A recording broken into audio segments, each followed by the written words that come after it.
Hello and good evening, everybody. Alexander Smith coming at you. How's y'all doing? Sees you. What y'all doing? I'm live. When I only wear it green, I hope, and I forever, wear it green, I hope. And I forever. Do, do, do, do, do, do, do.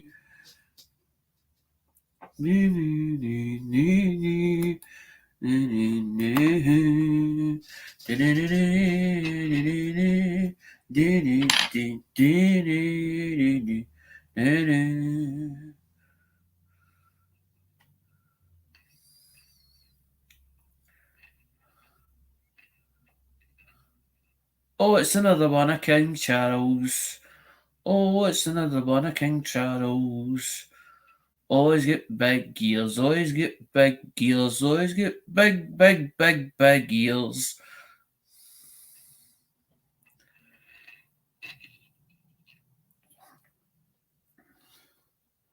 Let's turn it round and what is it we see?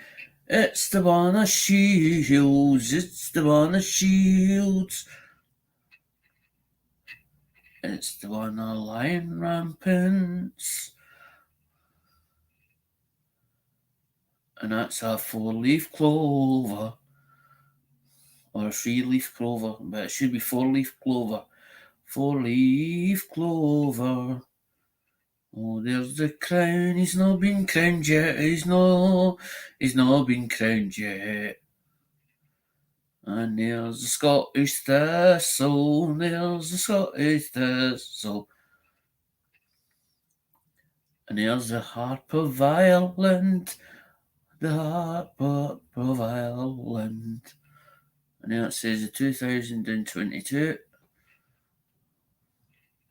And recently the 20 pence as well as went 200 times its face value just recently, I see. And probably the reason is because the Queen Elizabeth is on them and not King Charles, because this is what happens when an artist or a famous person dies. The price of coins or prices go through the roof. Because there's one, there's 2007 £2 coin, 1707. I can't remember what they call that. There's the Scottish thistle. That is the Scottish thistle in there. That's the one with the like a jigsaw piece. And probably a rose. And on the opposite side is Queen Elizabeth. That was when she was crowned Queen Elizabeth II.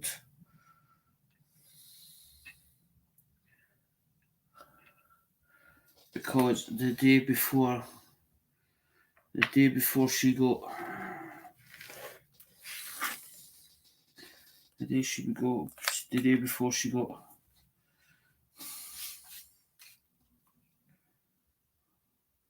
or this is when the day she got crowned, as in this was the exact day she got crowned, was back in 1972.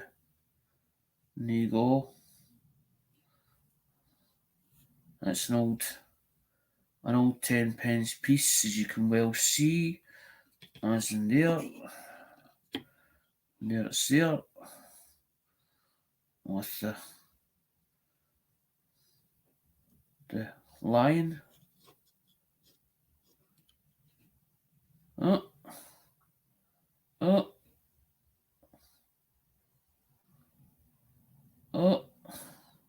Browser has lost connection. Oh no, here we go. Oh no, here we go again. Oh, it lost connection. Oh, it lost connection.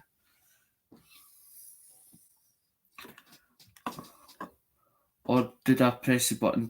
Possibly. Could have been. But it did freeze. I did see that happen. It happens from time to time.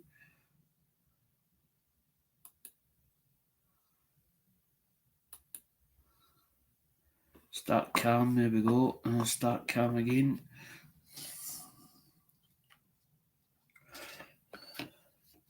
I got that old time rock and roll. Na na na na na na, here we go. And I got that soul to soul. I got that old time rock and roll.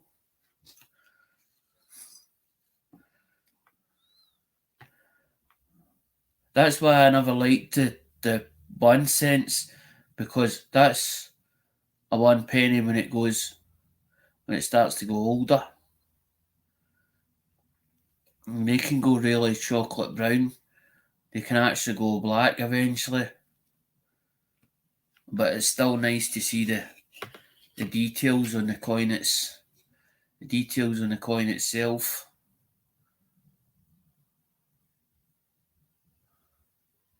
Because that was her in her tiara before. Because that was in 1971. That's what I'm saying. 1972 was.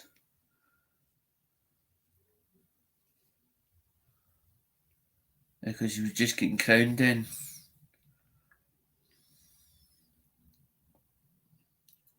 That's 1969. She was still in her tiara then.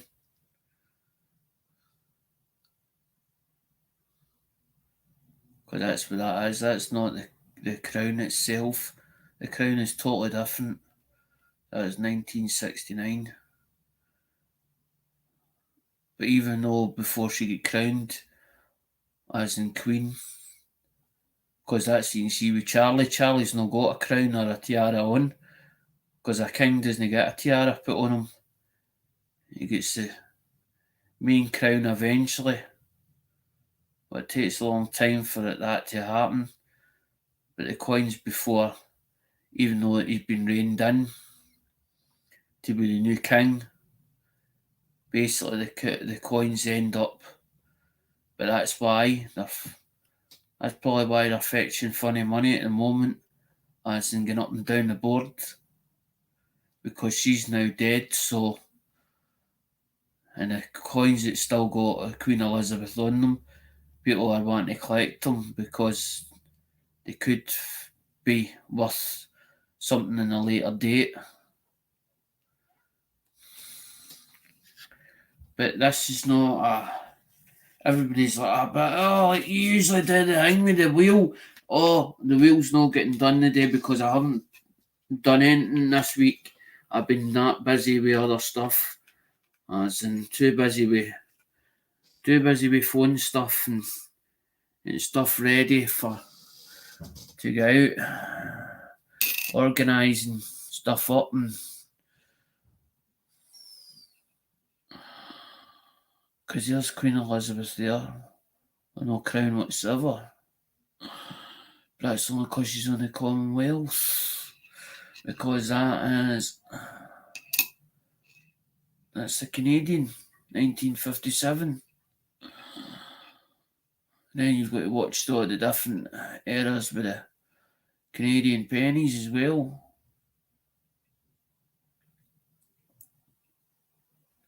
But I didn't want to mix you guys up because some of the people that's American can actually, if they get stuck, they can trade or they can sell their coinage. But if it's a different country's coinage, as in it's a lot harder to take it to a coin dealer because they're not giving them a lot of money because they no do that kind of sort of gear unless you're sort of doing a mixed bag of this, that, and the other mixed assortment. Because I noticed that somebody in Canada would done away with all their American stuff, and now they're recollecting it again. I see numismatic, as in skipper. And it's nice to see somebody recollecting their USA collection, because sometimes you take them to your local coin dealer, they turn and say, no, we're not interested in that. No, it's not worth nothing. Not worth nothing to me. Can't shift it on. Because they've not got a buyer for certain coins, as in especially if it's a different country's origin.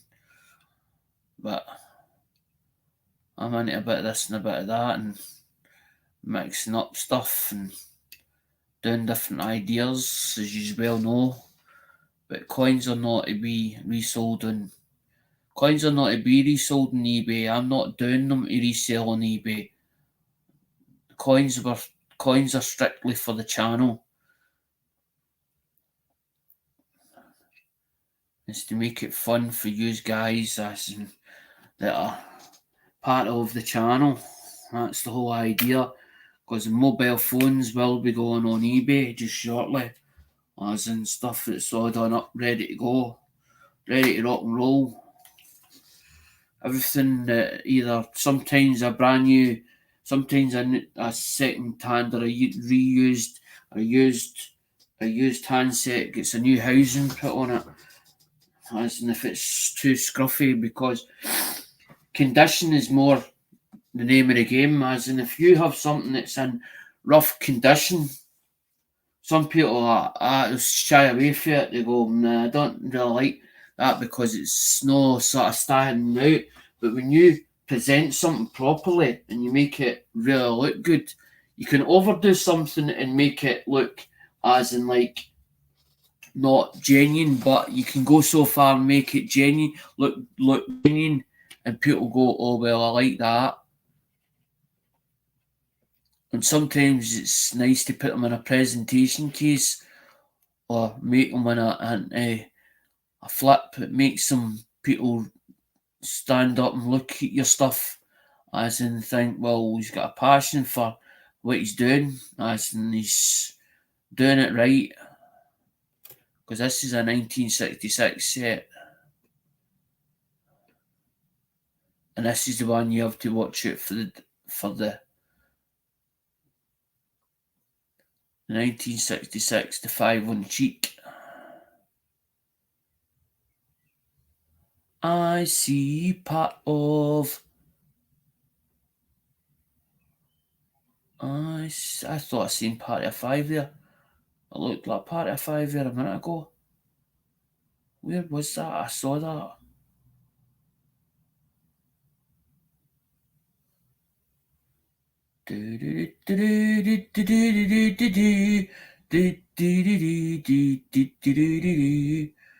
I thought I seen the 5, but it wasn't in the right place.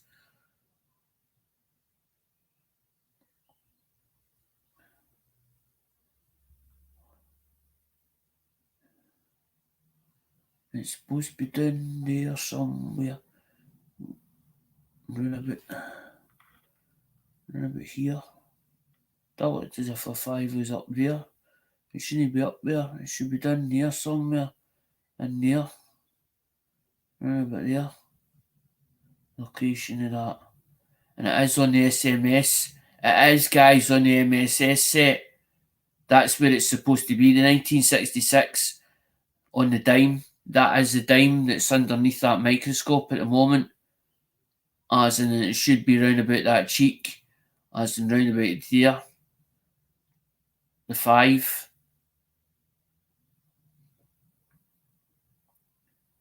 And that coin, as in, if you find one, is $200 and upwards. That coin on its own.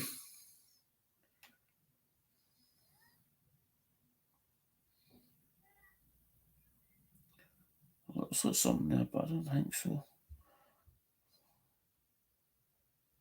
Because you take the light off it a bit. You should be able to see it. if it's there.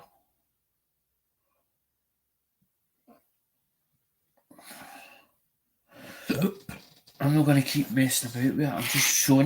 I'm just showing coins tonight, guys, as in anybody that wants to jump up the panel, as in is more than welcome. But you will have to show your face if you're coming on panel, if you're coming up in panel, as in when you go backstage. Because there's the 70th anniversary one. So it is.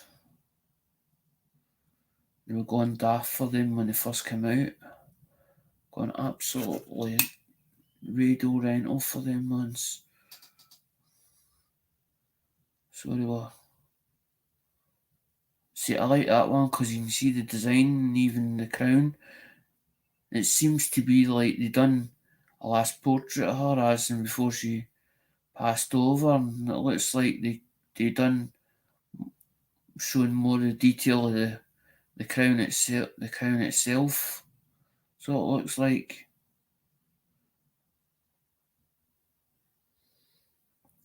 Because I just got asked about a 1970 set and I gave my opinion on it. Nice set, that, I said. And he says, how much is it? How much is it worth? Well, Royal Mint wants 1970, they want £60, but they've run out of them. Supposed to be, they don't have any in stock. But Royal Mint overpriced stuff for the collector market. There's one on eBay priced at between 12 and 15.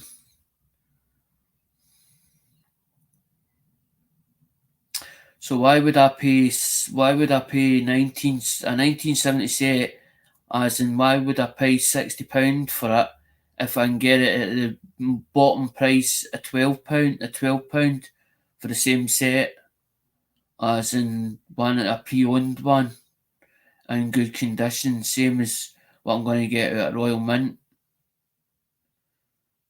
unless I really wanted that set. But you know, it actually costs more. It actually costs more as in to get coins as singles rather than a full set. That's what I was going to actually talk about tonight. Actually, fun enough, because I've got a full load, as in that I can show.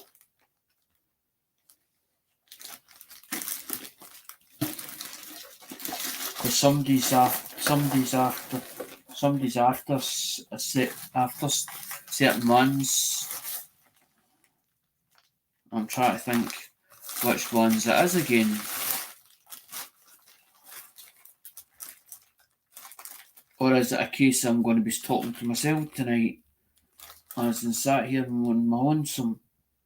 There's a set of quarters there, but I'm looking for the actual quarters, the ones that's in the different ones. Because somebody was after some. But I'd need to know which ones they are, because you've got a full load of them, different ones. That's ones with sets. That'd be the ones with the quarters.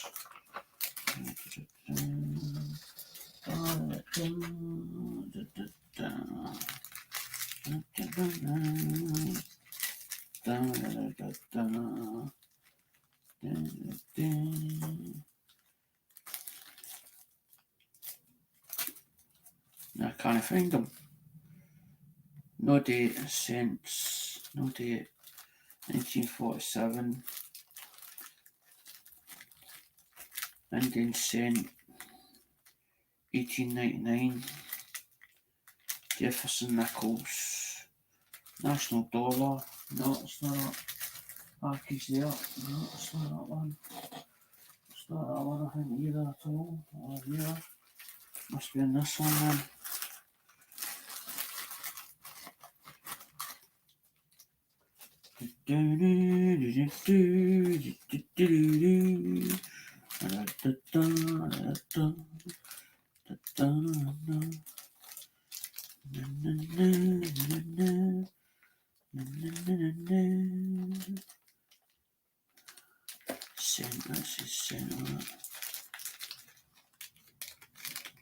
Here's quarters here.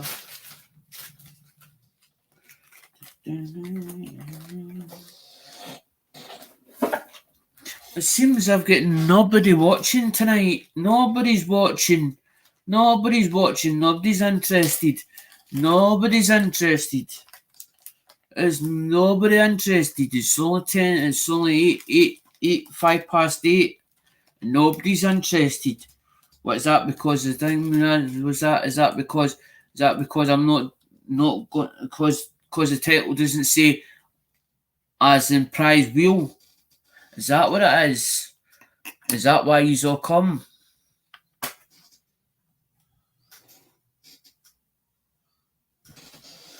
I just dropped something a minute ago. Oh. Because there's Montana. There's Montana. There's Montana. Because this is somebody, I'm just want to show something for somebody because they're like, Alec, as I'm looking for certain ones for my book. Well, I need to know which ones you're looking for your book. As in, because there's either two ways of doing it. Either buy the full set, as in when you get the 50 state set, which there's actually 3 parts of it in that set. There's the state quarters, and then you get the presidential dollar, and you also get the set of American coinage. It's like a 3-box set, or 3 in a set in a box, and it says on it the 50 states, and in it is the quarters, as in like that, with a different design each on the obverse. But don't forget you've got P, D and S for the sets. Because there you get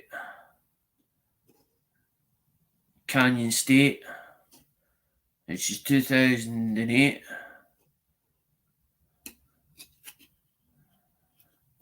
And there you go. There's 2008D. 2008D. 25 cents. Arizona State Quarter. There's a D. So if Andrew's saying about collecting for his album, I'm going to have to know which ones it is that he's not got. And where it's, because we could either bust them as in take it out the set. It works out cheaper because you work out much you paid for the full set, and then it's a third of its value because you bust it for a set.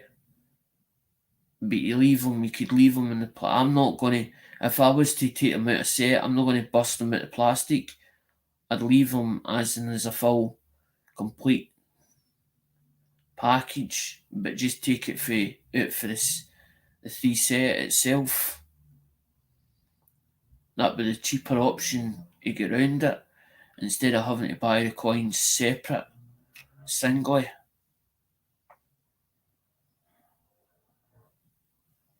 Because they're all individually designed on the coin itself. But usually in the album it tells you what year dates in the album. The actual album, when you're putting them in, as in without the packaging on them. Because there's 2002 and it's got a little bit of, some of the coins, sometimes it does have a little bit of flaw on them time to time. It might be either on the plastic, it might not be on the coin itself. Did it rub off? Did it come off? Sometimes you use a gentle that pick, it'll come off. Sometimes it's like a bit of tar or grease. Sometimes it comes off the coin itself without, because I did actually put in, you've actually got, for last week, you've actually got 3 pennies actually. You've got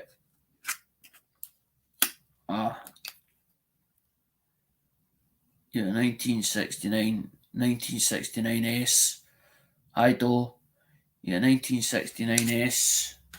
He's also got 1974, and he's also got as well. He's also got a 1959 as well. He's got through in. So he's actually got 3 at the end up. Instead of 2, he's actually got 3. Though you've got a couple of things coming, buddy, but then I'm like, it's going to cost me an absolute fortune if I send it straight to you. That's why I was like, I'm trying to, then you're like, what's he talking about? I'm trying to think of what the cheaper way would be, but then I'm like, how am I going to do this? I'm like, if I send it straight to Doe and I do it tracked, it's going to cost me 25. And I don't want to turn around and say to you, well, is there any chance you help me out in it? Because it's supposed to be a GEW. It's supposed to be non-payment if you're doing it GEW. So it's up to yourselves where you want to pay help for the cost of shipping, or where you want me to send it to somebody and then let them take care of it. As in somebody else is going to, like, say, Polly. And I don't mind saying to Paul, well, going to do us a favour. Whatever that's going to cost you to send it to Doe, I'll pay you for, as in to send it to Doe. But the thing is, if he sends it to Doe, then it's my responsibility, because I've passed it to Polly. As I'll tell you where it's been passed to. Andrew, I've just shown quarters. That's what I'm saying. Because there's 2 ways of going about this, buddy. There's 2 ways of going about it. There's either the 50 cents, the 50 states ones, because it comes as like a 3. I don't worry about it then, though. That's what I'm saying. That's why I was like, how am I going to do this? I don't want to let you down, because at the end of the day, it's your stuff. It's not mine anymore. And that's what they're all doing, because Andrew's, the goodness his heart, he's put £30 in. And he's actually in UK, and it's actually cheaper to send to him. But I don't want to section this. I said to Andrew, I don't want to section anybody out. I don't want to turn around and say, oh, well, only UK can play. It's not about, it's about us growing this coin community, as in growing it properly with the way it should be grown, where they're trading and talking to each other and being friendly with each other for stuff that we want, and for what yous want as well. It's a 2-way thing. It's not just a 1-way street. That's why I was going to subsidise it with doing eBay, with putting as in phones on eBay. I've got stuff ready to go. I just not put it on yet. Because I hate listing. Because it takes so long. But people's telling me there's other ways of doing it. Because as I'm saying, Andrew, you can either buy them singly, as in which means then they're broken out of sets, or what you could do is get the 50 sets or the 50 states sets, and you take the state quarters out that set. But then what you would do is, say for instance you paid 30 for the set, you would divide it by 3, and you'd sell the other 2 parts of it and keep that.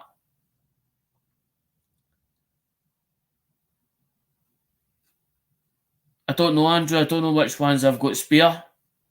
As I'm saying, you'd need to tell me what years you need, or actually send me a list, and we just keep an eye out for what's coming up for to finish the album.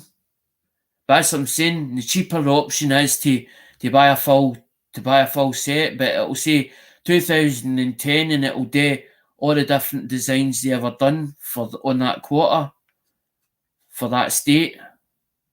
So you might get Wyoming and all the rest.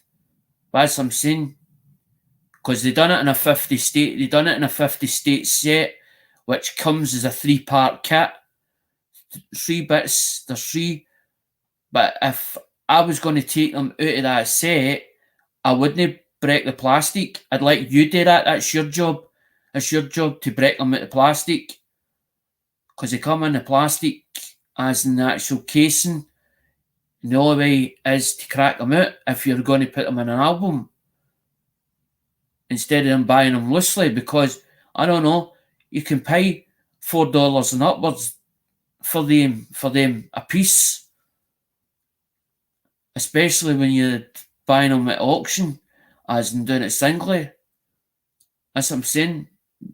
I'm trying to look out for your best interest, buddy, and say, I think if it was me, this is the way I would be going about it. Was I've got the 50 states because I liked some of their sets, and I was like, I know they originally started in sets. They didn't start as single coinage. But they turn around and say uncirculated, which means then they're straight for the bank. They've never been touched, they've never been handled, they've never been in circulation. Because this is the way the collector's market goes. There's a part for collectors and a part side for the general public. And then sometimes coins are put into circulation, like 30 million of the same coin.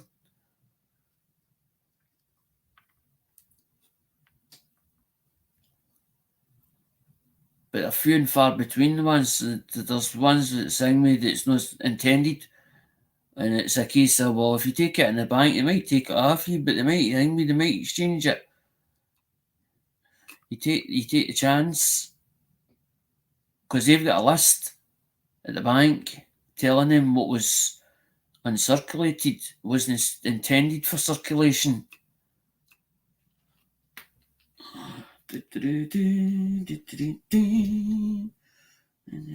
As I said, I'll help you out, no problem. Because I love going to the auction. I love going to the auctions. I'm addicted to the auctions. I go and buy maybe 10, 15 items at a time. Depends how much money I've got laying. But I need to cut back. Because it's coming like... But don't worry about it though.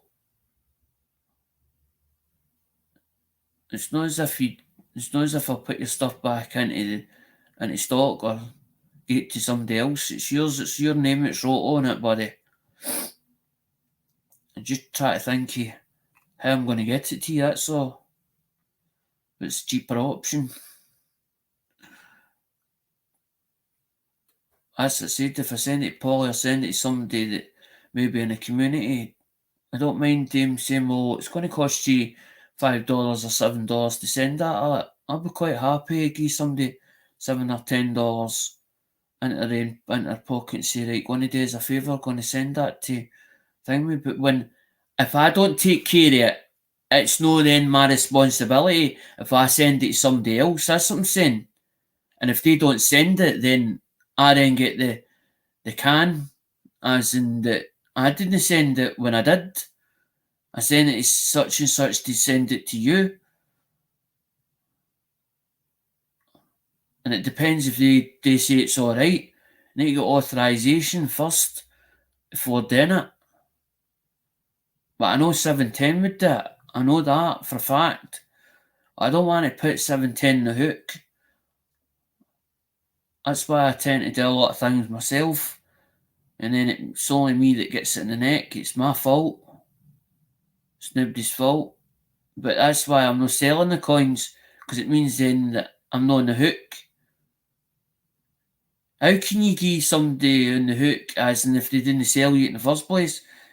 You got it as a freebie or a giveaway or whatever, or won it on a wheel, and you weren't charged for it. All we're doing is a donation into the fund, into the Shipping Pot Fund. It's up to you whether you want to or not. Andrew, out the goodness of his heart, sent £30 in, and I was over the moon. I was blown away. And then Andrew's like, I'll send you coins out for. I don't mind if Andrew turns around and says, well, see for the quarters, I want to swap we. I'll give you enough stuff to for minimum prizes if you can get me these quarters that I need. Don't mind doing that. I don't mind coming and going for somebody. Somebody does me a turn, I'll do them a turn.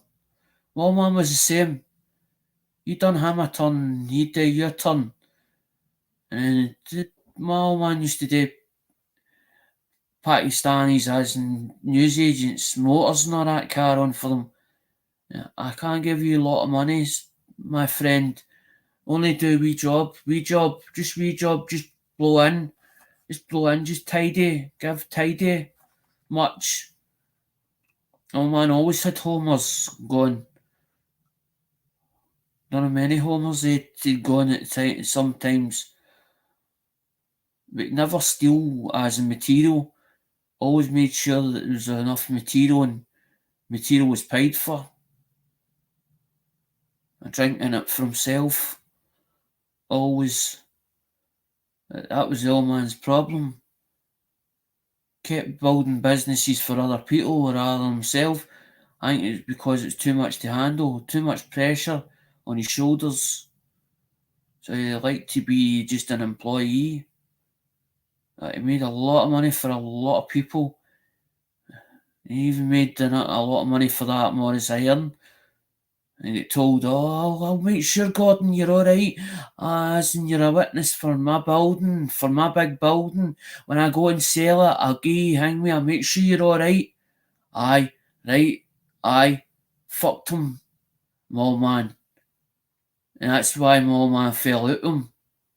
Aye, and if Morris, and Morris, if you're listening, I hope you are. Aye, I don't forget. Aye, you scum dog. Tell my dad he'd hang me, make sure he'd be alright. And then when he asked you about when you were in the shop, oh, you were wanting to hang me, partner up with him then. As in, oh, business, green eyes. Oh, see the potential in this. I need to go and think about it. But you forgot about when you shafted him up the ass. Aye, being the guarantor or the signee for the witness for the building when you bought it. Aye, sold it for underneath us all. End up with a job. Whole lot of us, including myself. And then he had a cheek to turn around and say, I'll go and see a Zane. Where Zane's as in business wasn't doing that well out at Coatbridge. You're doing better. That's why you the fancy house and all the rest. Aye. And who done all that up as well? The boys, as in it worked for you.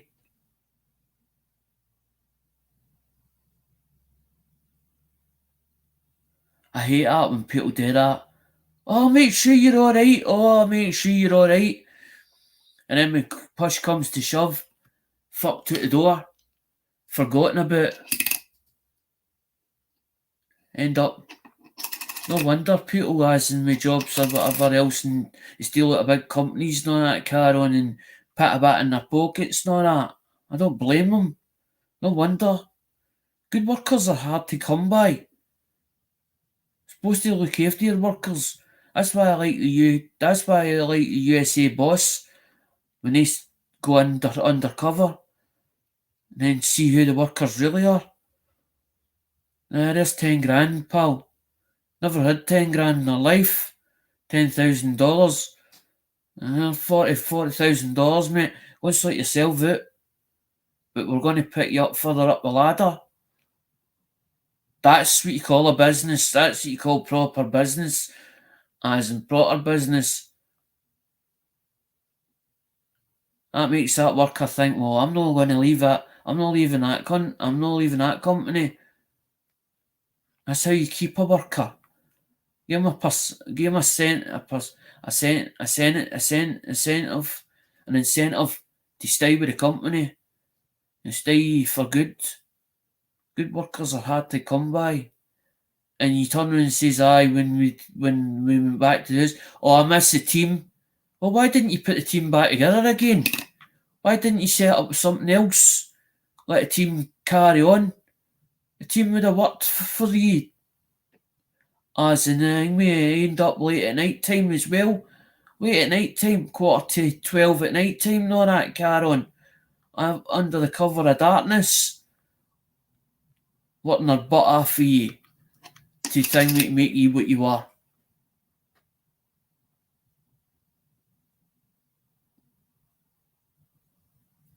That's why I don't talk about that one either.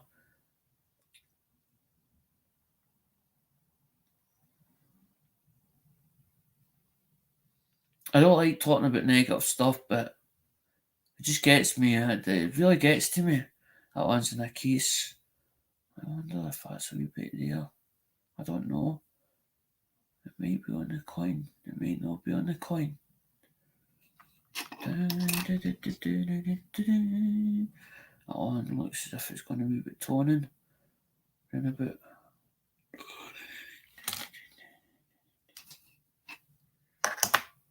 No, because the reason why I'm not doing the wheel of the night is because I didn't put the stuff together, and also as in we're going to start running out of short of stuff. So I thought might just have a chat tonight and sort of get things ready, because there's certain packages that need to go, like David Carlisle's. David Carlisle's needs to go. Polly needs to go. Unless what you do is get a hold of David Carlisle and say to him, "Is it alright for Alec to send my stuff over to you that he's got to now? Because it's not that big a package," and put them separately inside his package. Which could be a possibility. But you'll need to speak to David first, as an email him, so he knows what's going on. That looks as if it's got Dublin on that. It looks as if it's Dublin. Or is it the microscope that's doing that?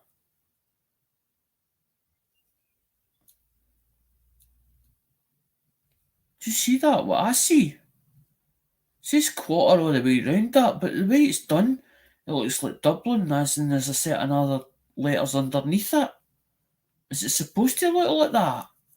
That painted one?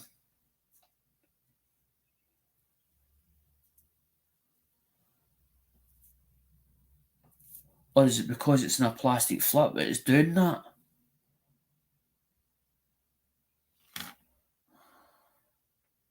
Just want to put my... to try and time me with the light. No, it's definitely underneath that. Exactly, William, I know. That's what I'm thinking. When I seen it, I thought, hold on a minute here. I never noticed that on that. Oh, Jesus. Here it's back.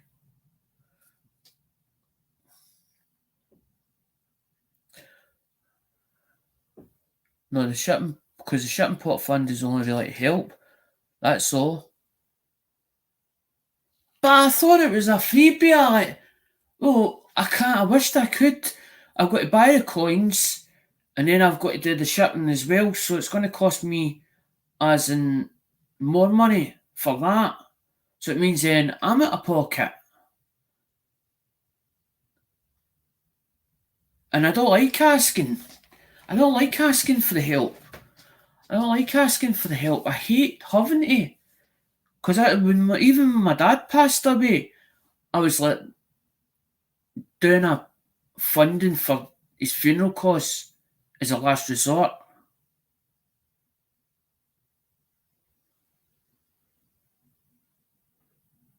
On the R&D, you can see it looks like the colouring is incorrect. It's because it's actually red and blue. William, hold on, I show it up in front of the screen.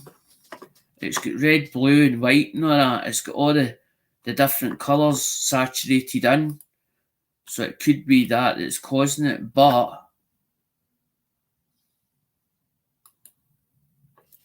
there it's there. There's the, see it? See the different columns it. But when it's underneath the magnascope, I don't know if it's because it's in the plastic flip that's causing that, as in seeing that, or whether it's actually there and the microscope is blowing it up. That's what I'm trying to figure out. That's what I'm trying to think which is which, because this is my own bit of collection. I just wanted to show Andrew because he's staying on a bit. They didn't stay on target. It's not normal Dublin. I love those bicentennial coins. Aye, Darryl. That's what I'm saying. That was probably part of a set and somebody actually burst it open. Because I used to wonder when we went to auctions, I was like, does that mean that was originally a set and that got bust open for a set? So somebody cracked it open and took the ones that they wanted out that set, and then they sold the rest of the ones that they didn't want on. And I'm like, well, if it comes in a set, what if, I wonder how much it is to buy the set as an uncracked opened.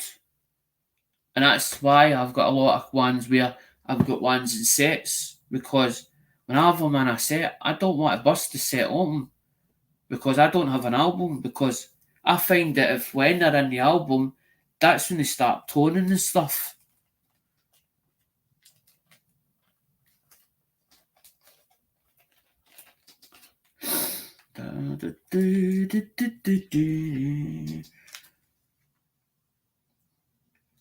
No, because what I'm doing is I didn't do this week.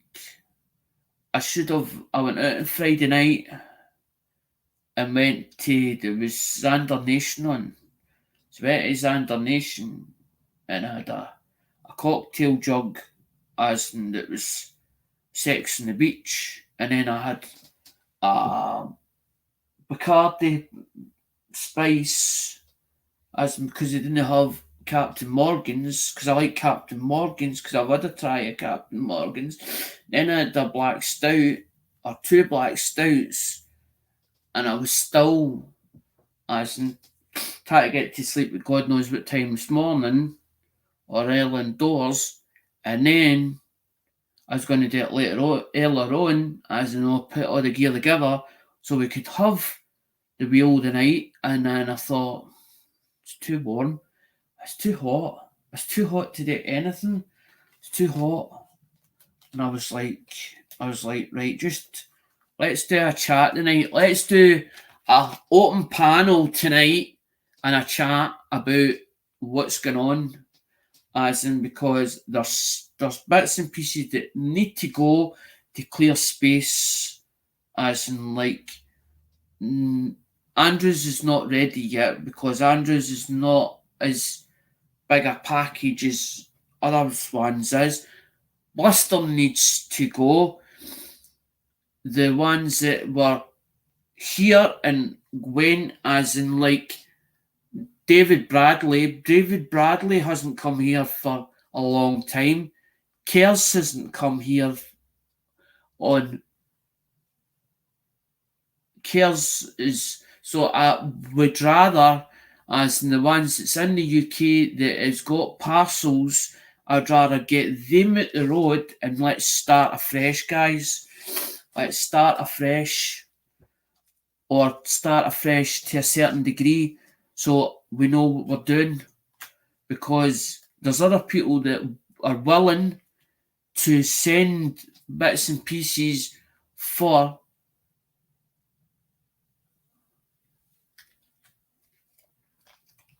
what's going on is overpriced. Silver spot.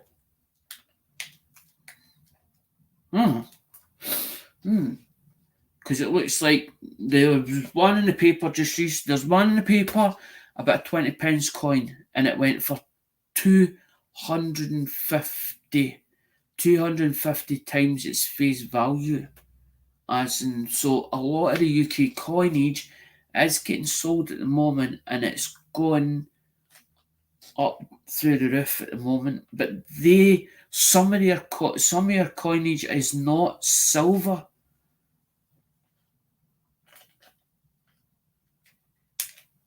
No, you're fine, Daryl. You come here. But all I'm saying is the ones that have been to this channel and then disappeared, like David Bradley, Cares, Maria, Howarth, Vanda comes here quite often. They're ones I want to get, as in like Blisterns is quite a big package, and JP's is a big package. But JP religiously comes. I want certain ones that don't come to the channel quite often. I want their package out the road so we know what we're doing. As in the ones that are bigger packages, I want to basically put them out. Like David Carlisle's package. Polly's as well. Polly's paid his bit. Polly's done £15 the last time, and then he put more money in again. I says, well, you're redone. I spoke to him on Messenger, said to Polly, look, what's going to happen is your first package, you paid half it, half the damage. I'll sort the other half out. Says that gives me less what's going to cost me. I take it post office. I says, but I says, if you want re-entered, I says, you're going to have to put more in the shipping pot fund. I says, which means then your second package is then paid for. The Paul says, well, much is it? I says, well, it's up to you. I'm not going to force somebody and say, you have to put this amount, or have to say, oh, it's going to cost you this. I'm rather somebody turns around and says, oh, out of goodness my heart, I'm going to put £5 in this time, and next time it comes around, I'll put another £5 in, or another $5 in, and I'll make it up to the 25 or whatever it's costing you, so you're not out of pocket. Because this whole is the whole idea of going back to eBay was to subsidise it, was to subsidise the shipping pot so that I can still buy coinage. Because if I have to pay for shipping, this is when it becomes expensive. Because it means then that I've got to then take care of that cost, plus also buy the coins in as well, to then say, right, I want to give the coins away, day ones. Because that was the whole idea with the channel, was to give something back to you guys, because I appreciate being with you guys. It's been part of the coin community, or the USA family. And that's why I started buying stuff off of Lemonhead. The whole idea when I first started was to buy to resell, and then my whole game plan changed, as in being part of the community, or feeling I was part of the community. The channel was getting bigger. There was people actually following me. I was going on panels. I wasn't told that I wasn't allowed in panels, and I was overwhelmed by that.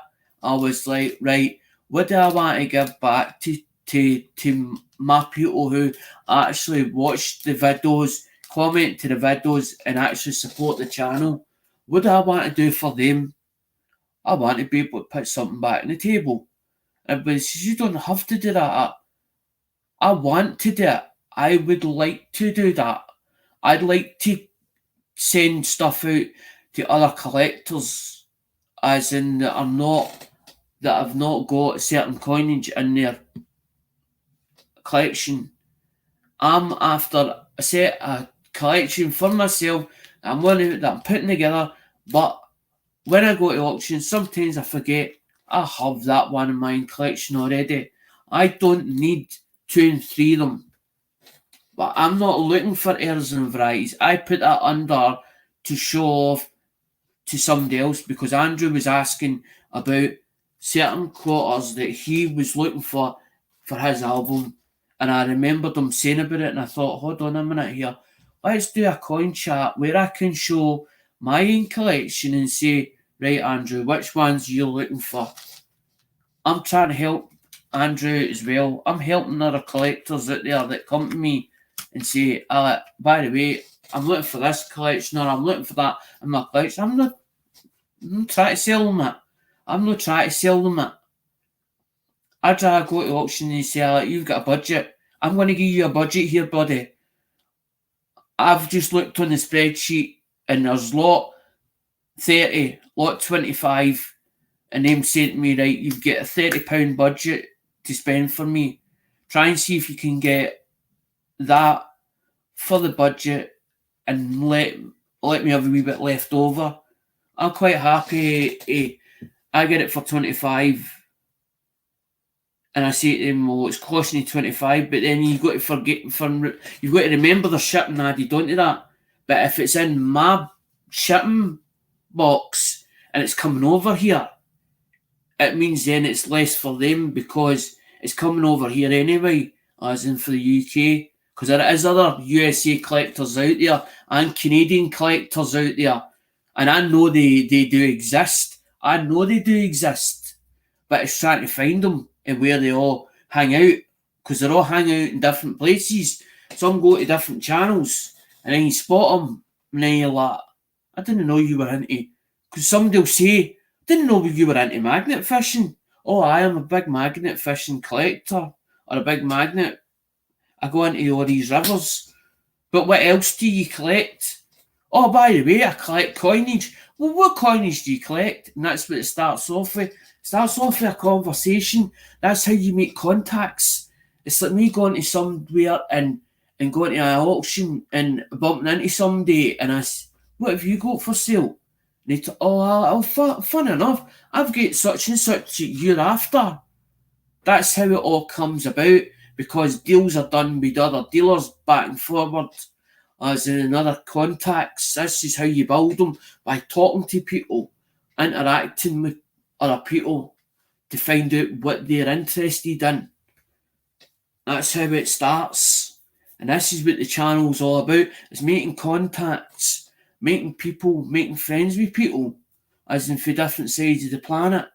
But it's not just about me. It's about you guys as a whole. As in, like what Oz says, yous are the MVPs. If yous didn't come to the channel would not be where it is at the moment. It doesn't need to grow as in huge, as in 22k of subscribers. If the channel gets monetized, good. The channel becomes monetized. But it also works for yous guys as well. It's not just about me. I'm not one of these people. I'm not a selfish person. Never have been a selfish person. If I had a cake and it's my birthday and it was too big that cake, I'd only want a piece of that cake. But I would want to share it with everybody else. I would give you my last if I thought that you needed it and I could afford it or I could help you in that way. But there's times where I'm like, I get people as in on a daily basis from the dating site and they go, I'm short of money for food. I don't even know you, you're a stranger, but you're asking me off an internet. As in I don't even know you. I bet I'll give you something in return, as in sex or whatever else, as in a woman. No, I know what I'm looking for, but I don't expect that. But I don't expect somebody to give me a donation. It just happens that they think, well, I'll give you a support, as in that'll help his channel, or that'll help in certain ways. That's how I'm like that with Shane, because I only asked Shane because Shane had put money into it and I hadn't a clue who it was. And I'm like, who is this Shane? And I was like, is it Irish? When I seen the place of Limerick on the bottom of it, right? Because when you put in goods and services, I actually got a notification and it tells me your name and address. It actually says your name and address on that. And I can see it for my own self. But when you don't send me an email saying, by the way, my name is such and such, I don't know who you is, channel.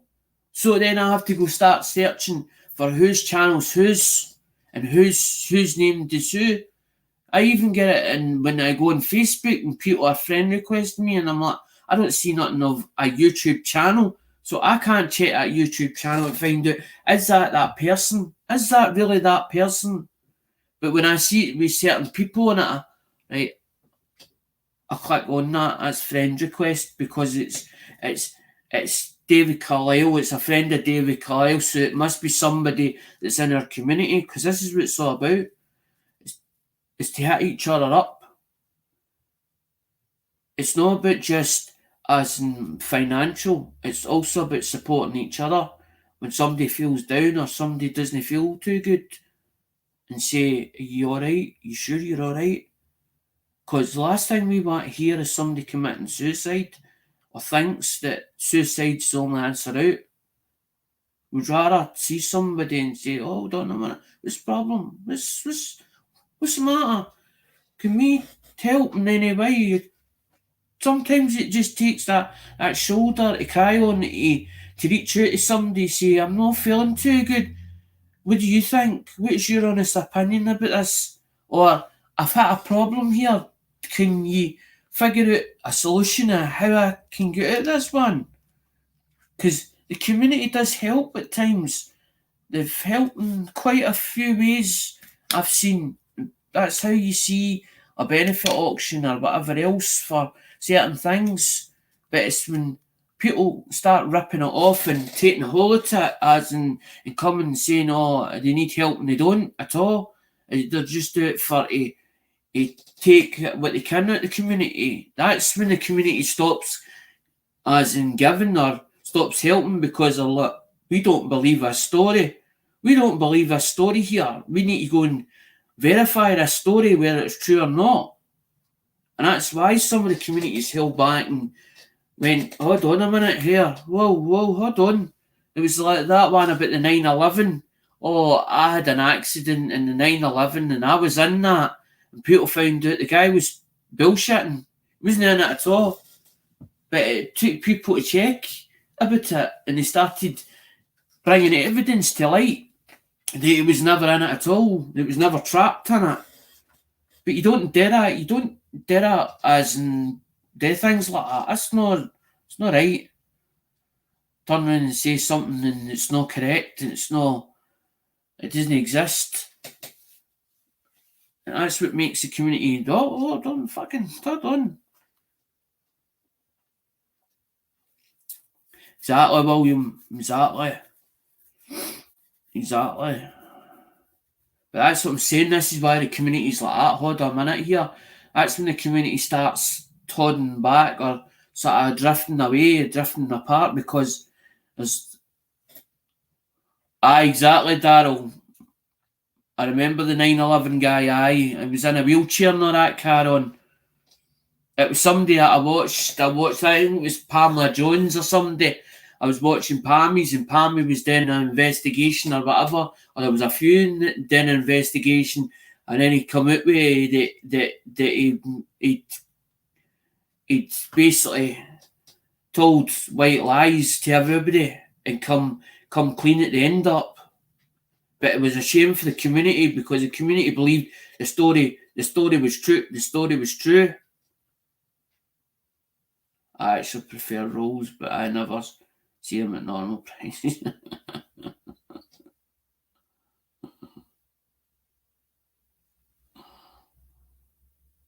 I know, I think we hear some stories, and sometimes we go, is this believable? Is this believable? But as I'm saying, this is when the community's like, well, I'm not putting any more donations out. I'm not helping it. I'm not doing nothing for the community. Why should I? Why should I help?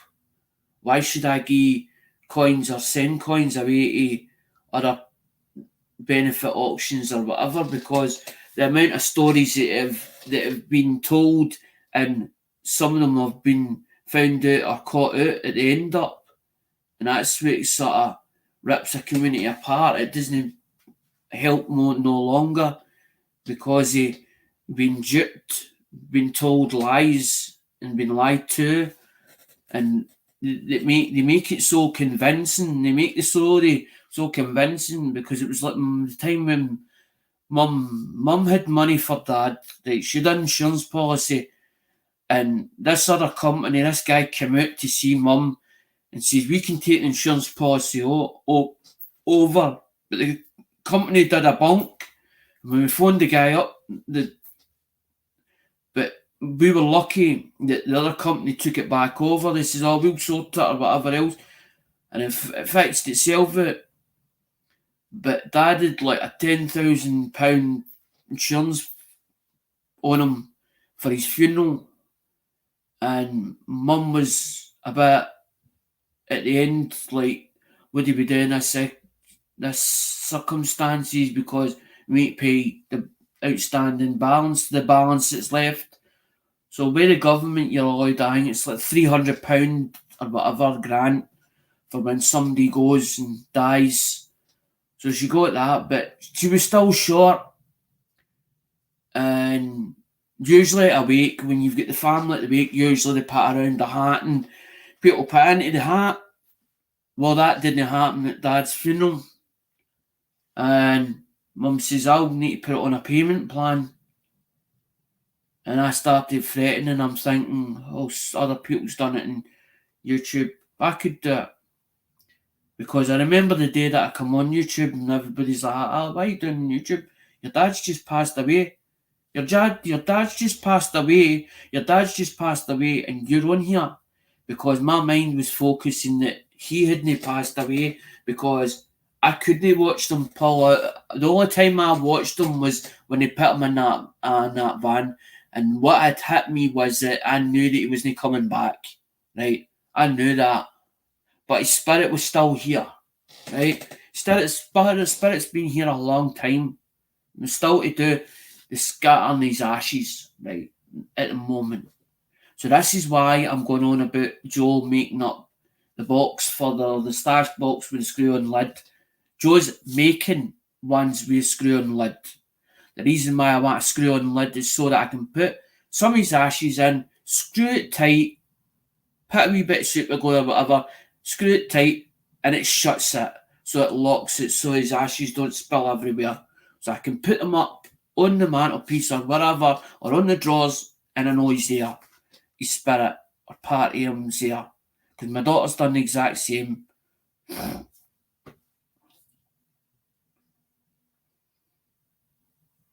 Went through a lot with hospitals for my son, but I never.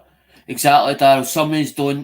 Some don't ever ask for help, but there is times where you can put it out there, as in when it's a truthful and it's believable and it's gospel. Like Uncle Al, when Uncle Al passed away, everybody put out, by the way, just to let you know, Uncle Al's passed away. Same when it was Rupert Girl, same when she had the cancer. But that's what I'm saying, that's things that are truthful, that are gospel, that did happen. There is people that are used and abused, the coin community, and that's when they don't help. That's when they go, whoa, hold on a minute, whoa, on the bus. But it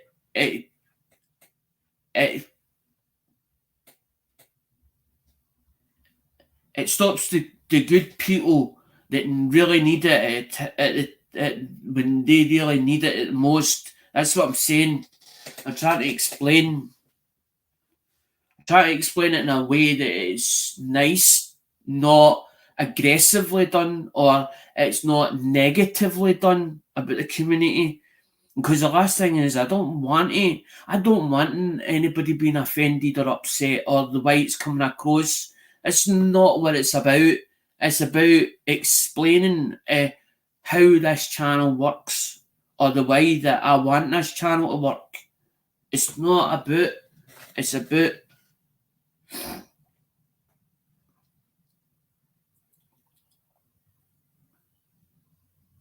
Exactly, Daryl. Exactly. That's what I was trying to get at. I sent $50. What you just said there, found the guy was lying, and after the thing, I was careful. As I'm saying, now you're careful of who you're donating to. Exactly. That's what I'm trying to get at. The Shipping Pot Fund is there for to get items out. That's what it's there for. It's not for to be used and abused. I don't use and abuse my eBay either. But my eBay is for phones. It's not for coinage.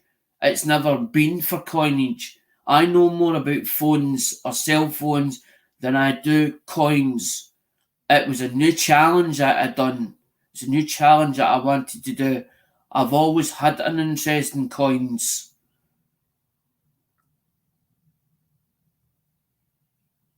I don't do any of them anymore unless I really trust a person.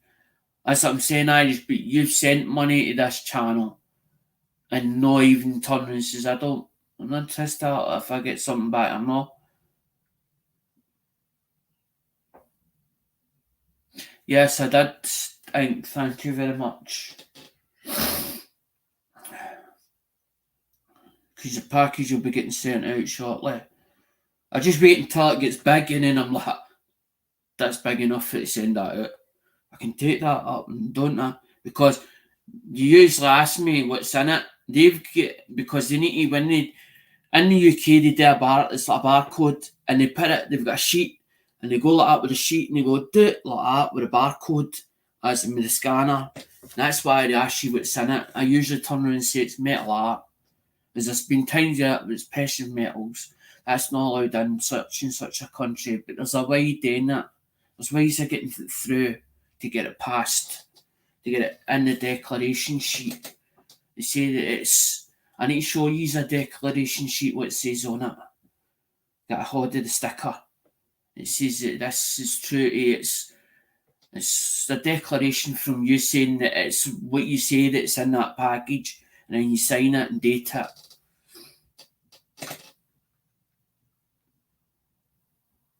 I just tell metal, it's metal art. It's metal art. How much is it worth up to?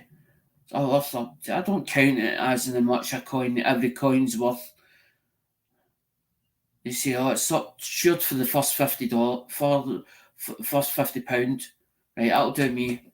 That's good enough. Means then it doesn't cost you anything when you get it.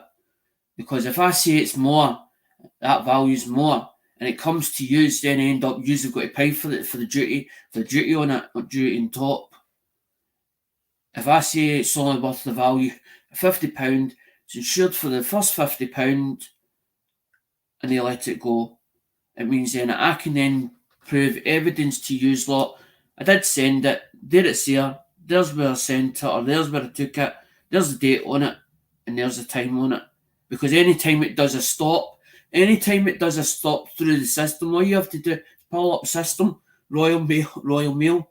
But it tells you even when it passed the customs, and then when it goes over, when it changes hands over to USPS, because mine's is actually, when Durban send me a package, it actually they change over the corresponding details, but it tallies up with a USPS sticker after they pull it over.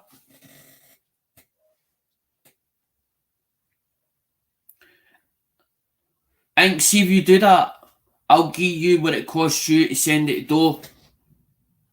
Just send me a payment request, as in, and I'll give you my email address, and then just as in whatever it costs you to send it to him. But I'll make sure that when I send the package, his is sealed saying Mr. Doughboy on it, or Mr. Doe and Susie, so you know that's Mr. Doe and Susie's. It means then all you need to do is email him and say, by the way, need your address, mate, and I'll pay for the damage, as in for you to send it to him, and do it that way. I don't mind. That's what I'm saying. If we all work together, then it works out for all us. That's the whole idea behind it. Because it's like Andrew, that's what I said. Well, if you're sending stuff for the minimum prizes for the wheel, because that's the whole idea. Minimum prizes are so that you get something. That's what the minimum prizes is all about. That's what the minimum prizes is there for. It's a whole idea. And that's why Andrew turned and says, I'll donate to it. And I says to him, well, how much do you want for it all? I'd have paid Andrew gladly for it, a big bag of stuff, as in half decent stuff, for use as minimum prices. Because I'm running short. I will run short soon. In the whole, that's so it's to give something back to you guys.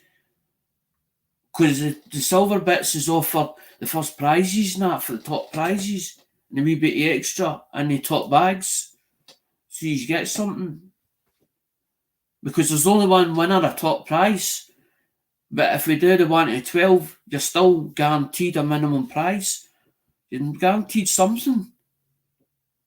And as I said, I'm not charging you for the coin. I'm buying them for Durbans. That's fine. If you go to do, Darryl, nice to see you, Darryl, actually. Take care. I-79 as well. That was the whole idea of the night, as in showing different coinage. I get loads hiding. Because that was the whole idea of getting that book. That was the whole idea of getting that album the last time. I'm not into the UK stuff. But I do like it. I do like it, but I don't collect it. I don't collect it. That was the whole idea with that stuff. As in buying that when I saw it. So that can be for time, yeah, it can be for top prize.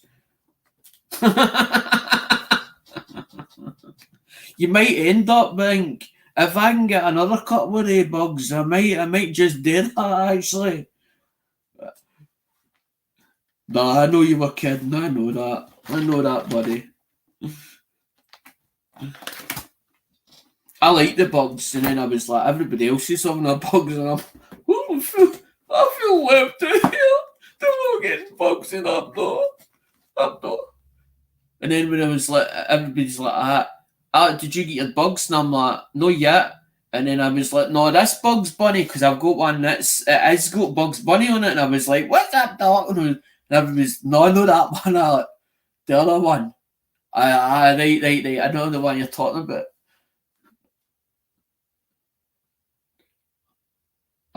Sometimes I'm greedy. Sometimes I go, nah, I could put that money into something. I don't see why if you've got money that you don't need, right, and you have it in a bank account, right, for a rainy day, why should the bank use it and not give you interest on it? So why do you not invest it in your own self or invest it in something you think is worth investing in for a rainy day where you can either pawn it or cash it in or even get more than your money's worth at it, as in double your money? That's what I do with phones. That's why you see me going daft with rolls of pennies at times. Because that's about the same money as I pay for scrap phones. I was like the other week, right? Now there's, for instance, right? This, right? Talking about this, fun enough, right?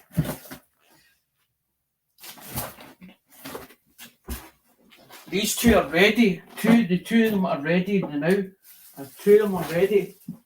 One bit at a time with a new another house and put on it.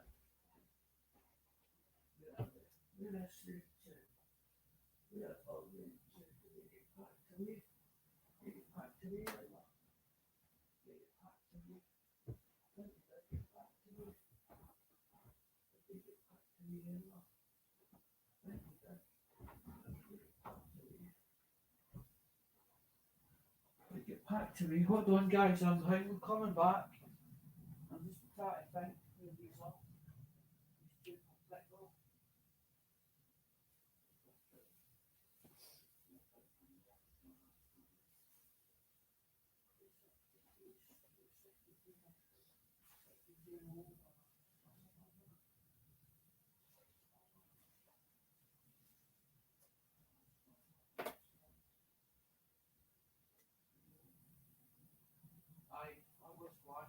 That's right. That's the one it's going to be. As the other one's a spare. The other one's, guys, is a spare. And the reason why the spare's gone with it is because the keypad is not 100% clever on the other one. But I'd bought him during the week, and these ones said untested or they were parts not working. That one and that one. That one needed a battery. The 6D01, the 6D03. I bought them cheap. I bought them too cheap. I think I paid five, I think. 5 all in. So that one had no back cover. So that one, but the buttons are a wee bit rough, as in round about the edges.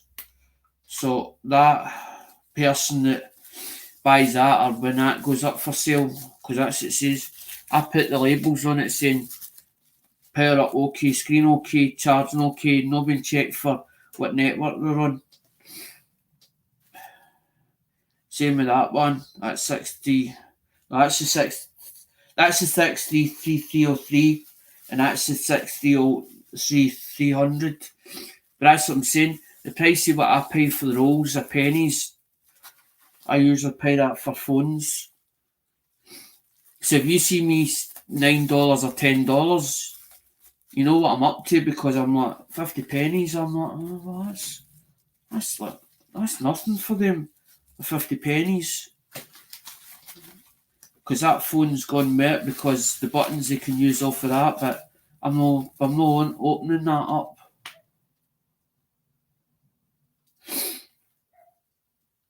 You're right, William, sometimes they do. Some phones I get unlocked already, as in I bought off of eBay, and sometimes they don't, but usually I'll mark on them, and then end up they can get them unlocked. There is places that do it, but when you talk about the older ones, you need all the jigs and all that. You need most of the there's certain machines for certain jobs. It's like Cyclone. Cyclone's for like the older versions.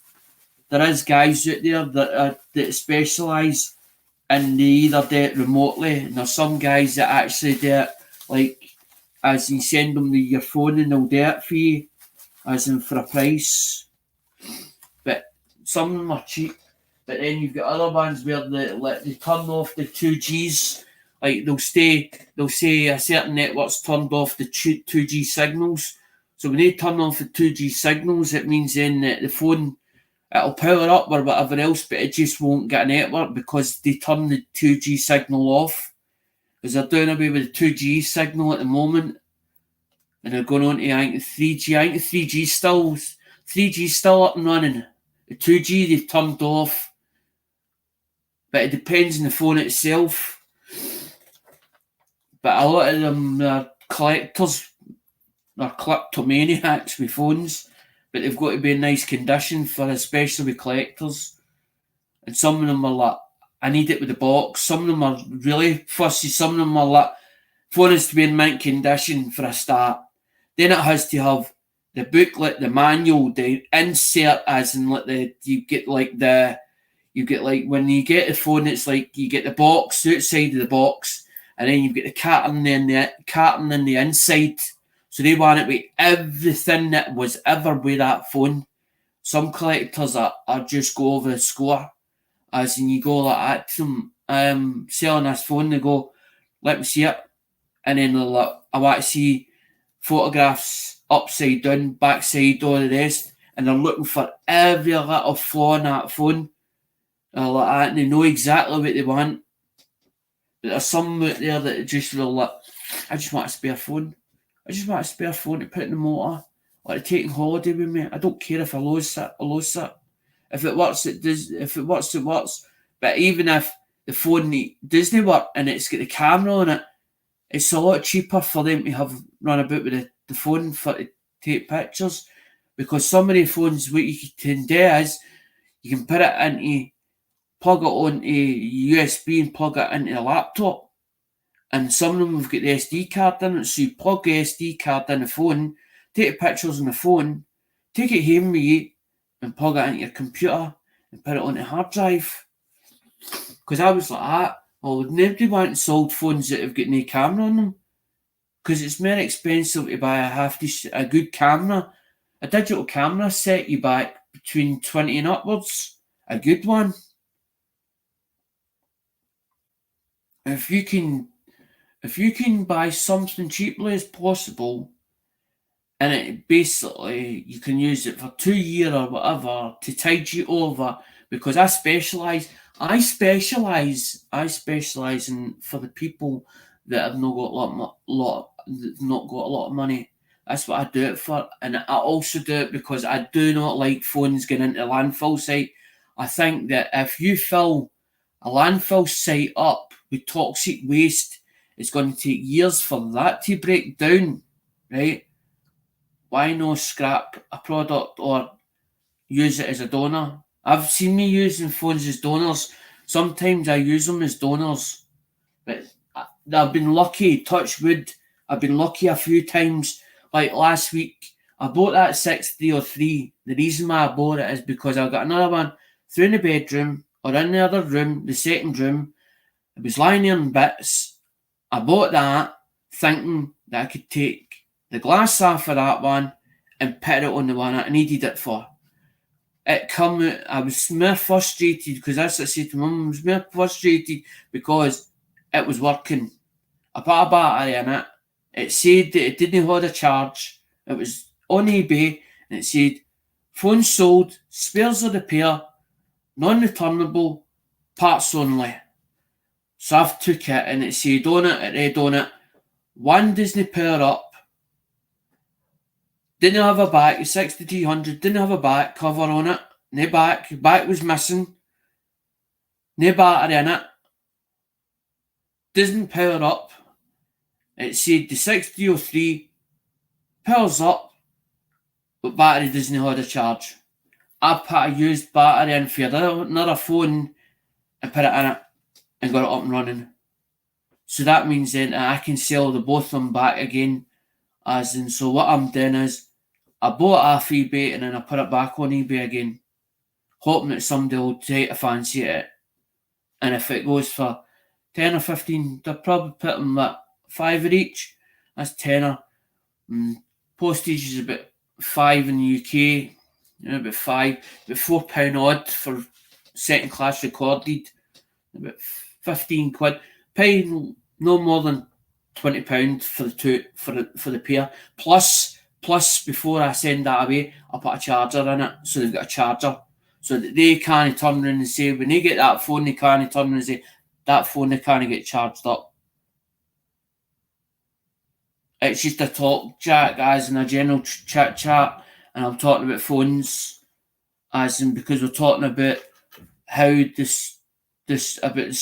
why eBay was getting done, as in he subsidised for the shipping, because the shipping is costing an absolute fortune, and I don't get coins for free. I don't go to these for the GAW, exactly, William. Anything you want to talk about. I don't go to these GAWs as in to win all these freebies, and I don't go and go as support channels for the freebies. If I see something and I think it's worth buying, I'll buy it, as in I pay the money or whatever.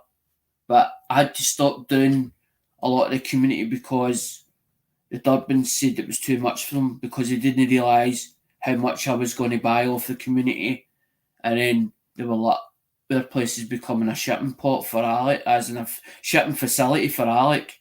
And he says, we can't do it anymore. And I was like, that's fine. I'm not going to hold you with a gun to your head and turn around. I'm going to fall out with you just because of that. I'm not going to fall out with you. You turned around and said, you took it on and didn't realise how big it was going to become or how much it was going to be into it. And then I'm starting to buy for everywhere and then send it on to the Durbans. And then people were emailing them, asking was it alright to send them stuff to there. So it's buying for the community. And then he says, it's too much for us to handle. So it's not a case that they just want us to buy off of them. But that's why I only buy off of Durbans, or you see me in only certain places now, because I was buying for the whole community so that I felt everybody was getting a shot. Because that's what my wee pal says. He says, you go to the car boot sale, he says, did you buy off of just one person? Off of one dealer? No. He says, well, why should you let anybody dictate to you where you can buy, or you've only to buy specifically from them? I thought, he's right enough. That's why I was going round about the community. And then going into the thing with the one that Mama T does on a Sunday. Because that's only on a Sunday. The flea market. That's why I was doing it. To buy off everybody in the community. You feel as if everybody's getting turned. Because that's what you do. You give everybody a turn. You don't turn around and say to him, how much did you buy it for? Well, I want to get it for the price that you paid for it. Get him a wee bit of bread and butter on the table. Cut a pound more for the item. They've had the goodness to go out, to go and find that bargain or to go and get that. They've got running costs as well. And that was the whole idea behind it, was to give everybody a turn. Not just the Durbans. But the thing is, when I buy coins and I don't need it, I'm like, might as well get to back to the community. And that's the whole idea behind the spinning wheel. But I didn't want anybody feeling left out, because it was like me when... That's what I've done, William. I've religiously put stuff by so that I can show people, so I can physically show coinage as nothing, say, by the way. And then if somebody says to me, have you got one that I can get off of you? I'm quite happy to turn around and say, well, I'll go and look. And if I've got doublers, but that's what I do. The doublers have been put into religiously into the game. The doublers that I don't need. And that was the whole idea. But then if somebody says, have you got that coin and I don't have it, I'll send them on to that person, or I'll say, I can get you it, but I need to go and speak to somebody.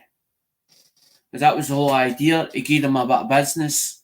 This is all a case of social media is basically a platform where you're wheeling and dealing and you're promoting other places and other products. So you're using social media for as in a show products that you think that other people may like. So you're using that platform free of charge. They're not charging you for it.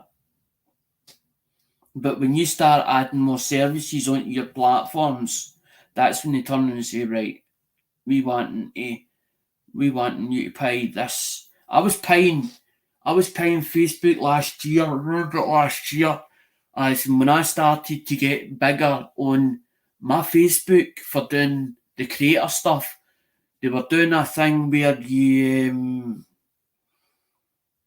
get put further up in the list and they end up like a product or whatever and you put it up, but they were charging you like 75 pence or something like that, £2 or something like that it was.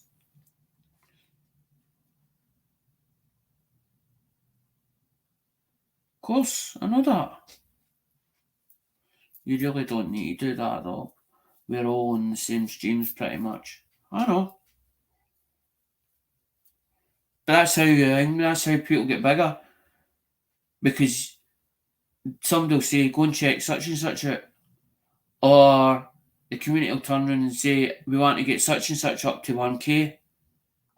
That's all helping each other. That's what you call network. It's called networking. It's called networking. You're networking with other people because you're doing. It's no favours. You're making other people get up further up their goals, their list, as in what they want to do. But what happens is that it's like me being competition with William, and William's doing the same thing, but then I start undercutting William. So I'm trying to get the business more than what he's trying to do. And this is what happens with competition, as in it's a case of who gets shoved off the platform. Oh, we don't need you anymore, just give you that little shove. But we're not going to talk about you because we don't want you here. But there's other people that turn around and say, hold on a minute.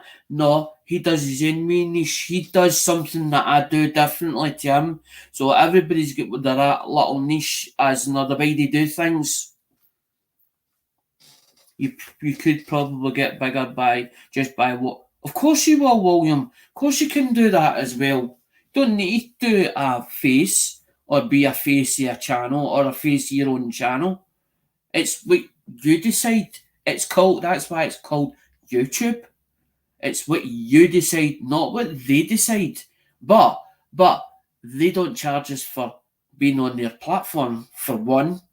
Plus also, when you do their requirements, you become monetized on their platform, which means then that every time that somebody views your channel or watches your videos, the further you call up that list.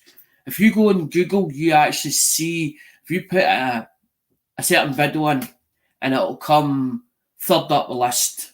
So the higher that people watch or view your stuff, the higher you become on that list. So you become top favourite as in on that list. When you go in Google search engine and you put in such and such a video and it pops up YouTube, it'll recommend you to a certain channel, but the recommendation is there because they've got further up the list, further up the viewings, because people have sat there and watched religiously that video and it becomes as in a bigger hit. It's like having a number one single, but it's not a number one single yet. It's at top 20. It's on top 20 in the charts, and as it more it becomes popular, it gets further and further up the list. And then people go, I need to go out and buy that. But before you know it, there's another £10 or £20 added onto that. It was £4 when it was number 18 in the chart, but then it becomes number one overnight, and it ends up at £20, £22, as in for that same record. That's what happens. That's how people become famous. But I was like, I don't want to become famous. I just love entertaining people. I love being with the public, interacting with the public. But because I wasn't out doing the car boots anymore, I felt isolated more neither. And I was getting end up into the depression, and I was hitting as into a state of mental breakdown. And that's why when Baggett's corner egged on about the leg, it was a case of, is he kidding on? Has he got maybe in Baggett's mind or in Vince's mind, has he got actually a leg that's missing? Is he just kidding it on? And the first video I ever done was the leg as in going do, and all I done was the leg as in grabbed hold of the prosthetic leg, went do, and made it funny as in as it was going across the camera screen or the screen. That was the first video I ever done, and I was buzzing that day when the first one I did. And then I was like, I took a back seat and I'm like, I do another video. How do I feel about that? Would I do another video like that again? Would I do something different for the next one? And it gradually went on and on. I've got 300 or 400 videos on the channel with different things. There's one where mum's singing. There's one where where you see the cat, mum stroking the cat. That cat's gone.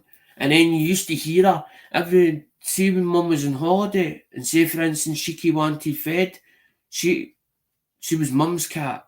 She wasn't my cat. Mum could get her to go on the settee or wherever, or if mum was sitting somewhere, she could be there. But when mum went on holiday, it was a case of that cat decided what she wanted to do. You couldn't pick her up and lift her, because if you did that, scratch your bloody arms off you, because you didn't like being picked up. You didn't like getting picked up. And that's when I think we done the one where you could hear her crying. You could actually hear her. She was underneath me, or she came in the room and he heard meow, meow, meow. But I don't know if anybody listened, but she never jumped up in the chair and you actually saw her. So you never actually saw her, you just saw her sort of running away or whatever. And then you the one where mum petting her, and that was before she become unwell. We had a funny feeling that something wasn't right for a while, and we never really bothered about it. But she wasn't up or down, and she wasn't let off her food. It was like the last part when she went off her food, and mum went, "She's not well," and I take her to because when the vet over lockdown, might have just picked up a bug. Make sure she's there's plenty. She's having plenty of fluids, and then when mum saw, she went down into the second stair in the hall. Well, because he goes down the stairs, and she used to run down the stairs, and she was just laying at the second stair. And mum went, "She's not well," and I'd take her to the vets, but they didn't want to pull her in. Mum says, "Look, I need to bring her in. She's not well." And when mum took her to her RSPCA, they took her in. They did take her in, and they found out she'd a tumour. She was actually dying inside. Her body was dying inside her, and mum says, "Well, what would happen then?" And the doctor says, or the vet says to her, "There's nothing we can do. All we can do is put her on tablets." And mum says, "I'm not having that. I don't want to try and just keep her for the sake of keeping her. If she's no well and she's got to come back and forward for tablets and we've got to keep giving her tablets," mum says the best thing to do is to put her down, to put her to sleep. And that's exactly what she did. But that cat was like 13-year-old. She wasn't a kitten. That thing was 13-year-old. But that thing used to take 45 minutes at night time. Used to hear her running across the landing. She used to do a full. She'd lay underneath the bed, or she'd be with mum. If mum was in like that room, sometimes she'd lie under the bottom of the bunk bed, and you see her lying under the bottom bunk bed. And then what she does, and when she used to take a wander, you hear her come out of the room, and then when she take her 45 minutes, she come out of the room, she hear her thing, we hear her going across the landing, and then all of a sudden she got faster and faster, and then she hear her going down the stairs, as in full of flying down the stairs, and she got hear thing scratching and sliding in the corner, as in the laminate here, and then she got up into the living room and did a fall across the back of the sofa. You hear her running right across the sofa, full pelt right across the sofa, and then come flying back up again. And she only did it maybe once or twice, and then end up she'd settle back down again. That was her. She wasn't a problem cat. That's what mum says. Mum's like, "You watch her when I'm away." I'm like, "Aye." "You going anywhere?" "No, I'm not really." "Well, I'm away for 2 weeks. I'll see you when you come back. There's enough food for her. If she needs anything, time we get her it, and I'll give you the money when I get back." It was all pre-arranged with mum, but mum was like, once she goes, mum's like, "I'm not having any more cats." Exactly, William. She was female. I find the female cat better than the male cat. Male cats tend to not as placid as what a female cat is. Females are more a placid cat. They're more affectionate, and they don't spray everywhere. But as mum says, she wouldn't go far. There was one day in particular, we came out the door, and she just came out the door, and I says to mum, "She's following us up the road." Mum went, "She won't follow us all the way." And she stopped under the underpass and just sat there, and she was just looking about like that. Mum says she'll not go very far. She'll go back turn. But when she used to when she wouldn't come out or she'd disappear, she got underneath the bushes at the back. Because what she'd do, come out the front door, go down the hill, and then she'd turn the corner, have a sniff across, and then go cut through a couple of gardens, and then go and lay in the bushes at the back. But mum could actually go to the back door. shout cheeky shake keys or rattler keys, or even rattler biscuits. Rattler biscuits.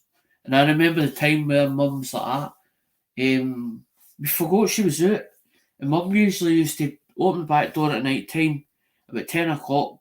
Cheeky! She'd come running in or just take her time, because she got to the stages fucking like that. As if, I'm going to take my time, I'm not moving fast for yous. You'll wait for me. Because sometimes you say, oh, right, I'm going in.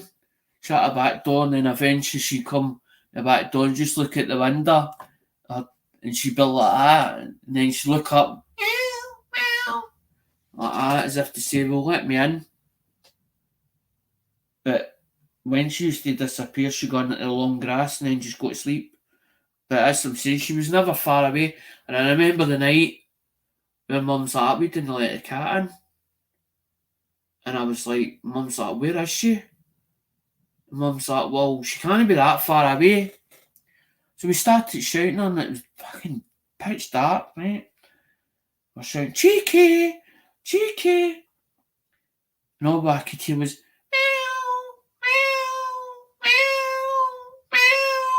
like a help call or a cry for help. Where the fuck is she? And I kept hearing it and I'm like that. So I'm looking at the bushes, the bit in the back with the big trees and that, right? I'm looking at the sea and I'm going, I goes, Mum, I can hear her. Mum, I can hear her. At the back gate. Mum scored that again. And it's cheeky. Right. She's up with one of the. I said, she's managed to get up. So something's frightened her. So she's up one of the trees. So I went away up the tree, right? She would not come down for me. And she kept hissing at me. Mum says, back off a minute. So Mum starts tapping the tree. Come on, cheeky. Come on. And I hear, meow, meow. Mum says, you're going to have to do it yourself. Because she wasn't one for getting, as I'm saying, she wasn't one for getting picked up. But eventually she'd come running down the tree. But when Mum went away, I wouldn't let her out because I was like, if she doesn't come back in and that cat's not here, I'm dead. I'm dead. I'm not letting her out. But Mum's like, well, if she gets out, don't let her out too long or don't leave her out all night. As in, give her a shout and she'll come back in. But I'm like, what if she doesn't? And then I'm thinking in the back of my head, what if she doesn't come back in? What if she stays out there? Doesn't come back in because she's not too. She likes me in a way, but doesn't. And then it's going to take to suit herself. And I'm like, well, if I don't let her out, then I can't get accused of as in she disappearing or she goes or she maybe get hit by a car because she had taken notion a few times in the car park. I watched her one day and she used to go underneath the motors and I'm thinking, if a motor comes flying round that corner and doesn't know she's here, what if fucking it runs out the top of her? Cats are good at getting at the road. If they don't like something, they'll usually bolt. And if they don't like a person, they'll knock out of them. But then, she used to be liked by all the kids in the street. Because I remember them as one of the neighbours next door. Is your cat? And I heard one of them say to my mum. Mum was at the back. And Mum was sitting on the sun lounger, right? And she heard this voice. Mum turned round. One of the kids says, is that cat friendly? Mum went, aye, she's friendly. She doesn't mind the kid because she used to go through the long grass. But when she was going through the long grass, she was hunting for beasties or mice to bring back. Because she used to watch the birds. That was her favourite one, watch the birds. Sit and watch them. And you see the tail going like that. As in flicking like that. With the tail as if she was scheming. As if she was plotting something.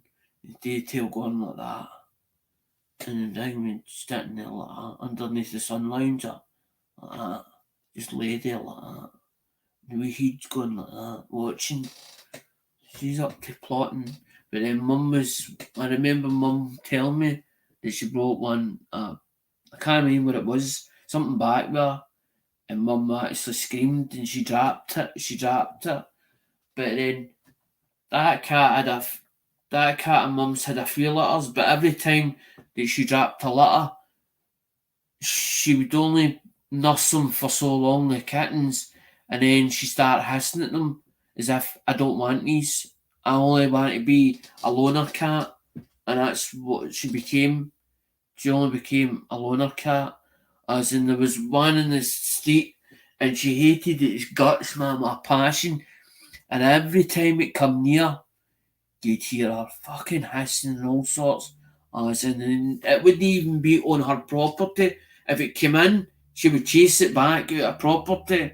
And then if it went past the fence, you would hear her as and then you hear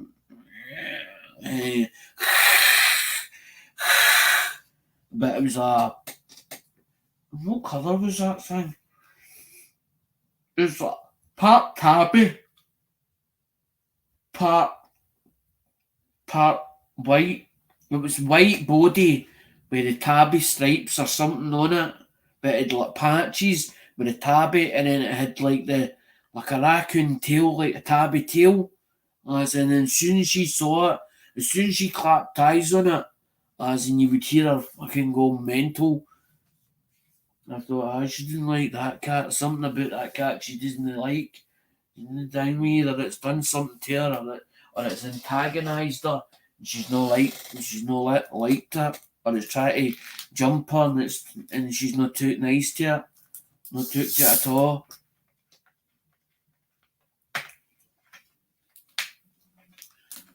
But William's right. Cats are good in videos. That's how some people end up become viral. As in,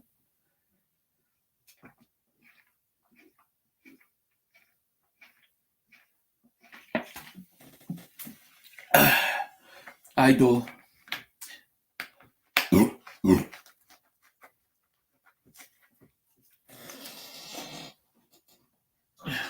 What's unacceptable? What's unacceptable? Though ink is religiously donated, and ink's your package, Ink Man. So Ink said in the chat that he said he's willing to take yours as and send it to you. It's said there in the chat, so whatever's said in the chat, if somebody says something in the chat, I take it as gospel. I get 2 cats and 2 dogs. William, did he get on? Did the 2 cats get on with the 2 dogs? Or did the dogs stay on one side and the cats stay on the other? Tell me more about the 2 cats and the dogs. Double unacceptable. Those like I wanted you to send it. It's like that's unacceptable. Somebody else is taking it. No, he's taking it and then he's going to send it to you. He says, so it saves. That's good. They're small. The cats are like that. They just think they're cats as well. The dogs think they're cats. I've seen videos where there's a cat helping itself to something, but then it's doing that and it's flicking it off the worktop. I know you're not worried. You're easy going, you're like me. There's a lot of people I find that's like that in this community. As in they're like, it's fine. But it's up to a person when they think it's not acceptable, as in, or they go, I want that, or as in you've to do that, or it's a case of you'll do that. There's some people it's like that, it's abrupt. I'm one of the placid ones. I don't like to argue with people, and I don't like to cause an argument. So I tend to sort of let things slide. But in my younger days, I was a fucking nightmare. I know, mate. But then I wouldn't go for anybody. I was the world's worst for putting holes through doors, and it was usually my feet through them, as in a boot through the door. And it wasn't just a case of like a tap, it was more a case of fucking full force through the door. There was one time that when I was with my ex, and I don't know what it was, something had upset me that day. And there was this wee toilet in the wee toilet. And all of a sudden I just fucking lost it. Just lost it. And I put my fucking boot through the door, but it didn't go right through it. It went through the first section of it, because the doors in the UK are like, no, they're not as in full solid. They're like there's like a frame or a frame round it, and there's like two bits of board, and I actually put a hole through it, and she goes, "You can pay for that," and I went, "I'm not paying for that." I went, you're paying for that," but that's when she was like, the day she went, "You need to tell me sort your anger issues out."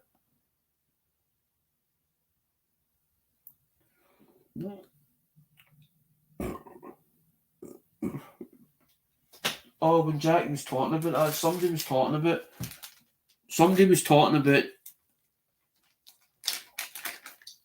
the company where a certain company, and I was saying about them. Somebody was talking about, I think you were talking about them on CoinOps,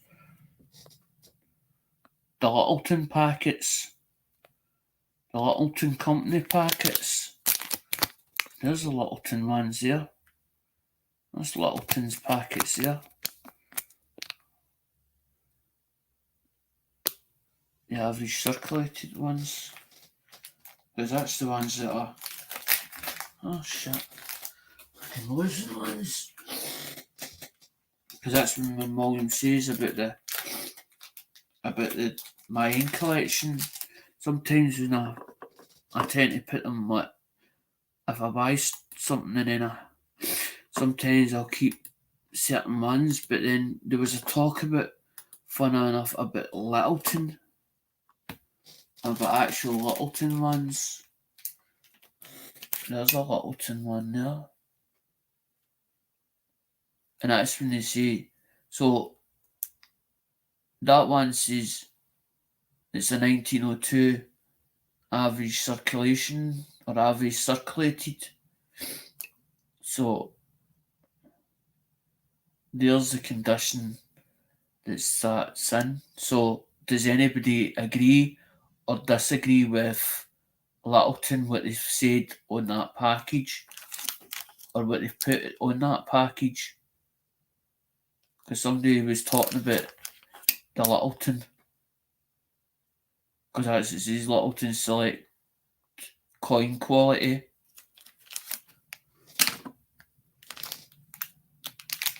Because we were fun enough, people were talking about it was overpriced. The stuff was overpriced. Something was overpriced.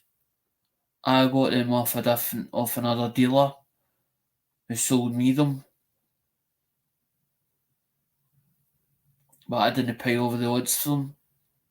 There's 1904 average circulated a head nickel. All about a head nickel.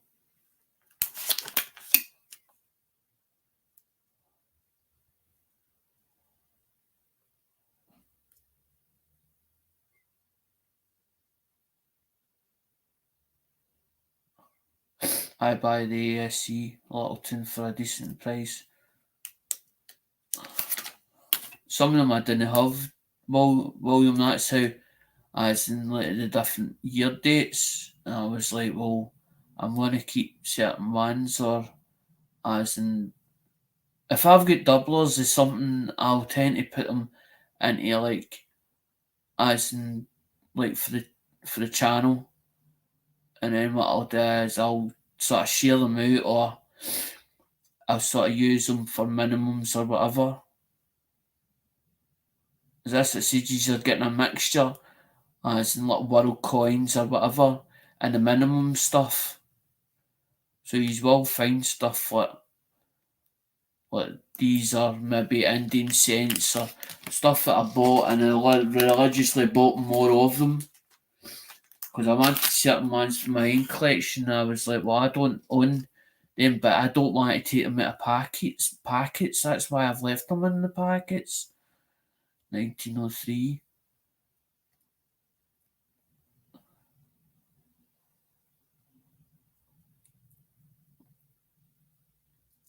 I had 2 sets of silver eagles also on same proof, and some proofs put up.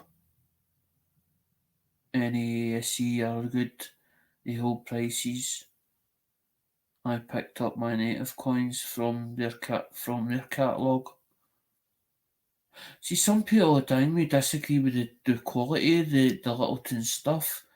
It was fun enough. There was a conversation, and it was in a stream, and they were talking about Littleton as in some of their stuff is overpriced, and the quality of the stuff is no as in up to the standard of what they would like. But it wasn't as if it was in like a negative stream. They were just talking. It was in a talk in general, and it happened to come up about Littleton, as in the actual Littleton themselves, the company, and their quality and stuff like that. It's alright when something's that they can't sell, and they end up they start doing a sale or whatever because they're discontinuing it, or they decide that it's not going for what they think it would worth or the retail value, so they end up with discount it, so they get rid of it.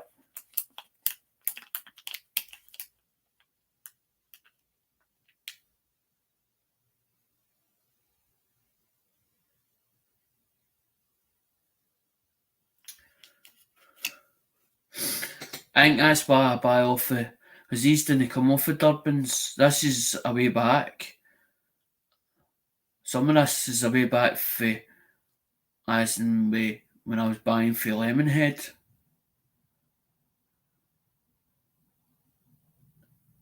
And sometimes I would get an email saying that money's tight, I'm going my dealer.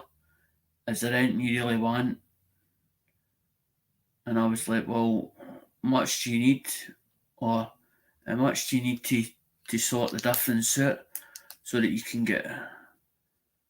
have stuff for the auction, and I can get what I need for my own collection.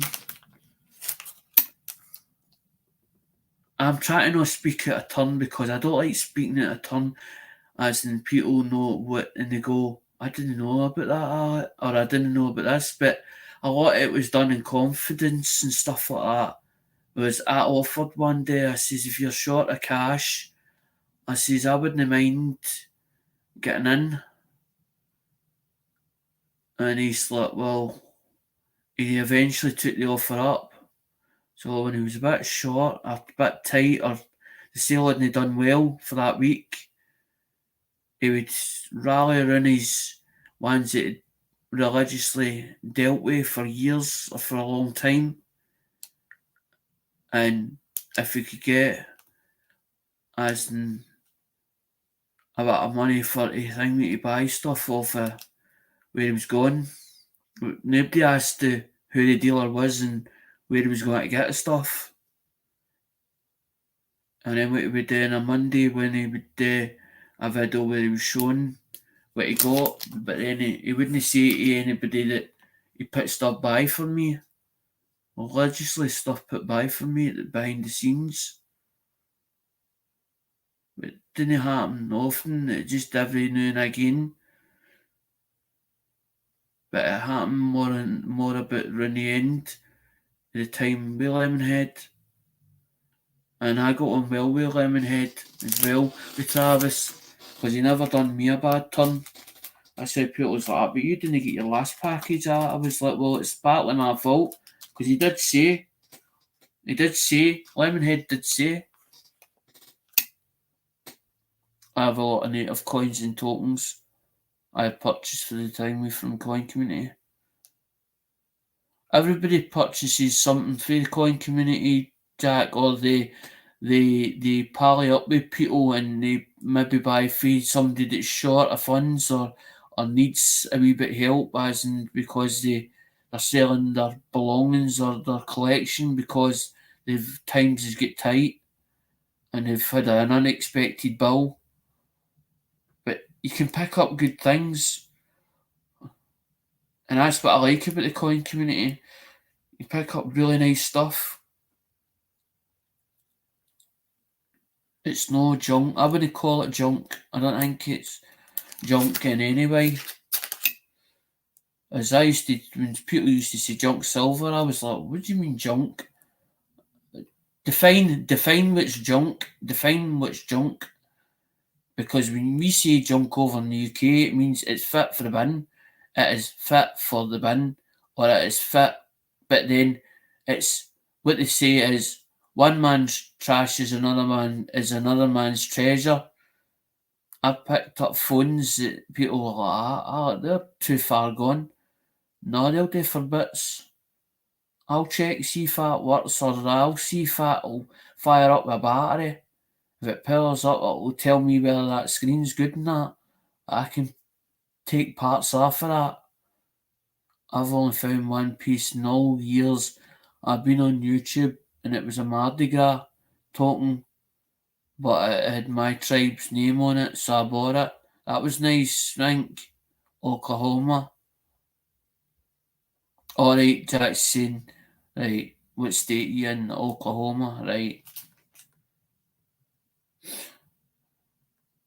I just like showing coins off, but I don't do it. I don't do it for the varieties and that or the errors. I just do it to show somebody or say to somebody, what do you think about that coin? And if they see an error or we see an error, I'll show it and say, we've just spotted something. But I don't go daft about it thinking, well, it's worth a fortune or as in to send it to get grading. Sometimes where I've noticed it and went, oh, I need to keep a hold of that one. Because it's nice to have something different in your collection that's unusual or it's different about that coin. So it's like a talk piece. And that's what I like about certain coins, as in they become a talk piece. Oh, I found that, or I found this. I go daft at people when they tell me. I don't mean daft. I mean as in I'm like excited for them when they come. I found such and such. I'm like, that's nice that, but I'm one of these people that if somebody says that, I love when they show it, but I don't go absolutely daft at them and say, you have to show it right now. I'm a case of, well, you found it, we know about it, you've told the community about it, you've said it in the chat. I'm hoping that at some point you'll show that coin so I can see it because I'm interested in how you spotted it and how you managed to work out what it was at the time, if it was a DDO or whatever. I'm the same, William. I'll keep them as well. It's like them pennies as well as in the offsets or the off centres. I like to have them from time to time, but when they become too expensive, I'm like, nah, it's not for me. I'll just walk away for that one, or it end up somebody else wants it more than I do. I'm like, I'm out. It's a scratch on that. I don't know if somebody's put a gouge in that or whether it's over the years that's happened. I don't know. But it's scratched against something at some point in its life. You can see a scratch there and running there to there. And then you can see another scratch running from there to there. But then you've got blemishes over there. And is that another one that's going for the other side? But then would you expect it's saying average circulation, so that was in circulation. So it wasn't like as if it was uncirculated. Some people have got this tendency they like the uncirculated better than they do the circulated. But then what do you expect for a coin of that age?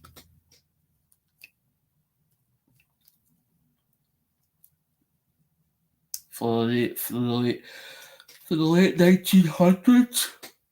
Oh, excuse me. What do you expect for a coin that's from the late 1900s? 1911.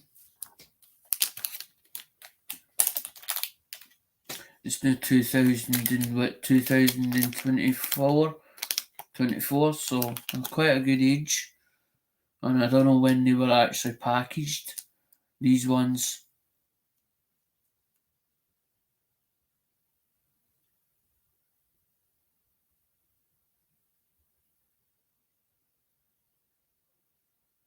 Exactly, William.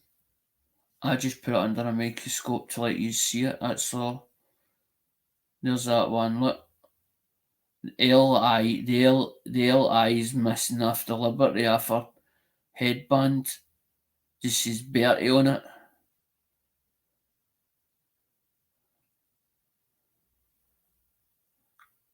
Because they talk about as in the many stars as it still got on it. And how many stars does it actually have? That's a 1912 with average circulated on it as well. But the Liberty heads they're a hell of a job to get a hold of them, as in the ones with the V knuckles. And to get them in decent shape, it's a hell of a job as well. So it is. To get any ones that's in nice condition, with all the details still there on it.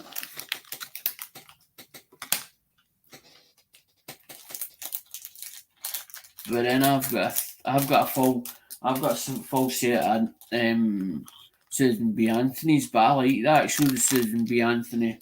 I've got nothing against the Susan B. Anthony. And it's the same with the Sacagawea. The actual Sacagawea. Is this a Sacagawea? No, this is a presidential. This is the ones with the presidential. Because you've got a full set of presidentials as well. That's the actual presidentials.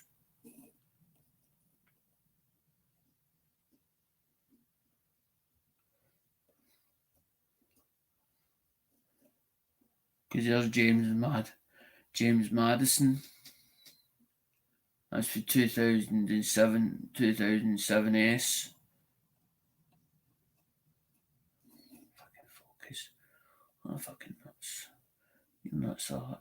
What way are you supposed to be going? I always forget that this. Sometimes you've got to turn around the other way, innit? Because you get 2000 in S, you get 2000 in P, and then you get 2000 in D as well. But I don't know if they were all the same with Madison on them, or whether they changed depending on what mint mark they were. Because that's another 2007 with George Washington.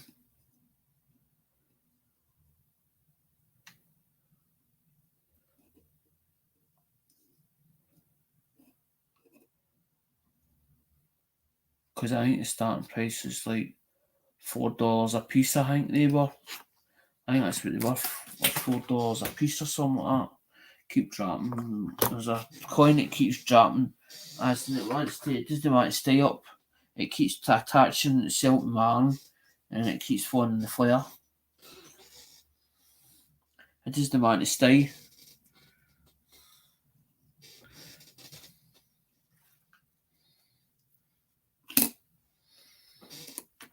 Because I do like showing coins under a microscope, but I'm only showing them so that you can actually see them.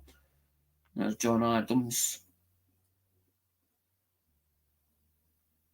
Because it's nice to see coins underneath the microscope to see how nice they actually are. Because that's what happens at auction. That's why we all study as when we go to the auction. Because you don't want to. Sometimes you're trying to get in there early before the coin's even shown under the microscope.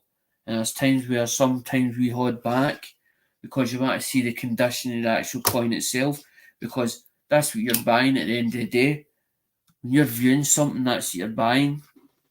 You're viewing your eyes, as they say, your eyes is your merchandise, as in that's what you're buying, the quality of the goods in front of you. It's like going to a motor and you go and look at it for 100 yards and it looks good for 100 yards, but then when you got close to it, you find it's got defects in it or faults in it. So you think, well, is it worth buying that? But then if you've got a magnifying glass or a microscope and you're showing it 10 or 20 times as in the image itself, then you've got no cause to turn around and send it back, because you're like, well, your eyes is your merchandise. You've already decided and made a decision that you want that item in front of you because to you it looked good, or the way it's been shown looked good.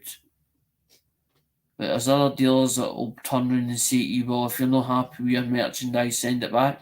I've done that on a few occasions, as in with no me personally, but I've had people that bought things off me off eBay and then returned it back and said, I don't want it, or I didn't like it.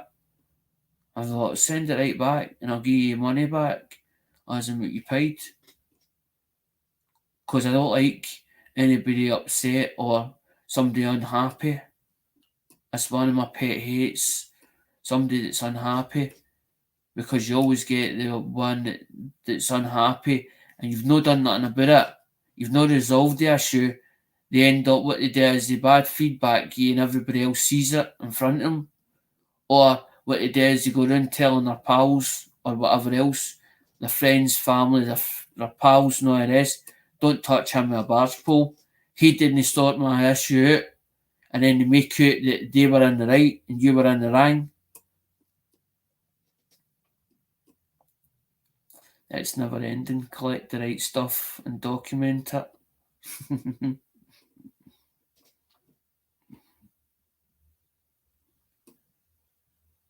I just didn't realise, William, how much stuff is actually done as in USA coinage.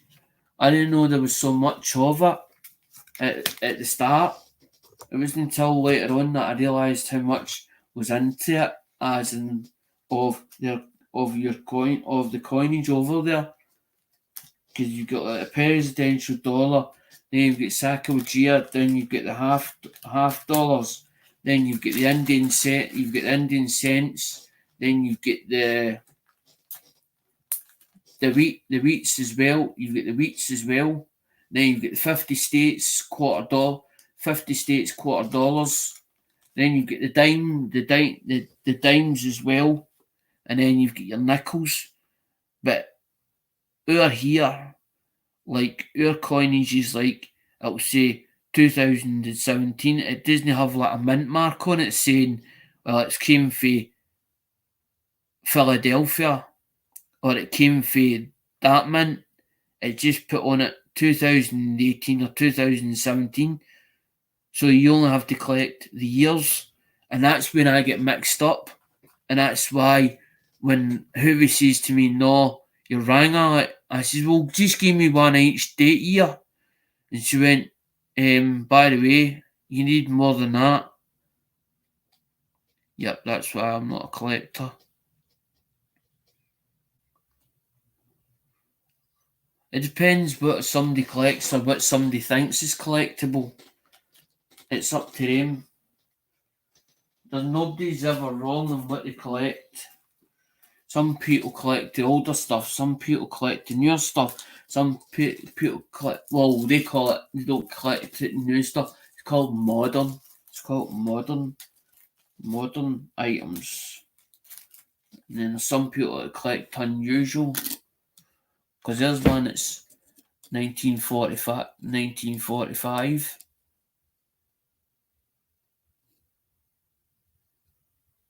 There's 10 centavos, but it says on it USPI on it. It says on it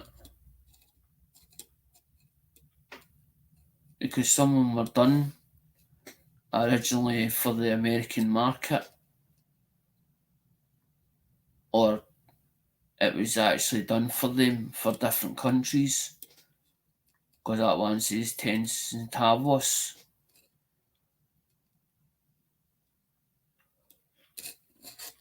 It's 1945, that one.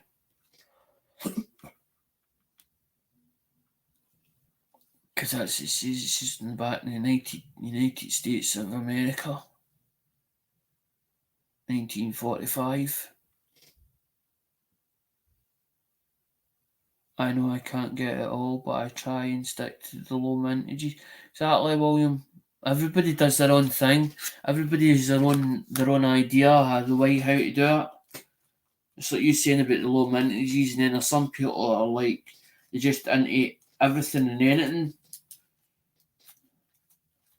I'm just one of these people that I like to see on different items or different designs on different coinage, or if it's on an American coinage, but I want to see how different a design it is, or if it does have a different design, because I get fed up of seeing like the now what they're doing with the pound coin is there's only one design on the new pound coin.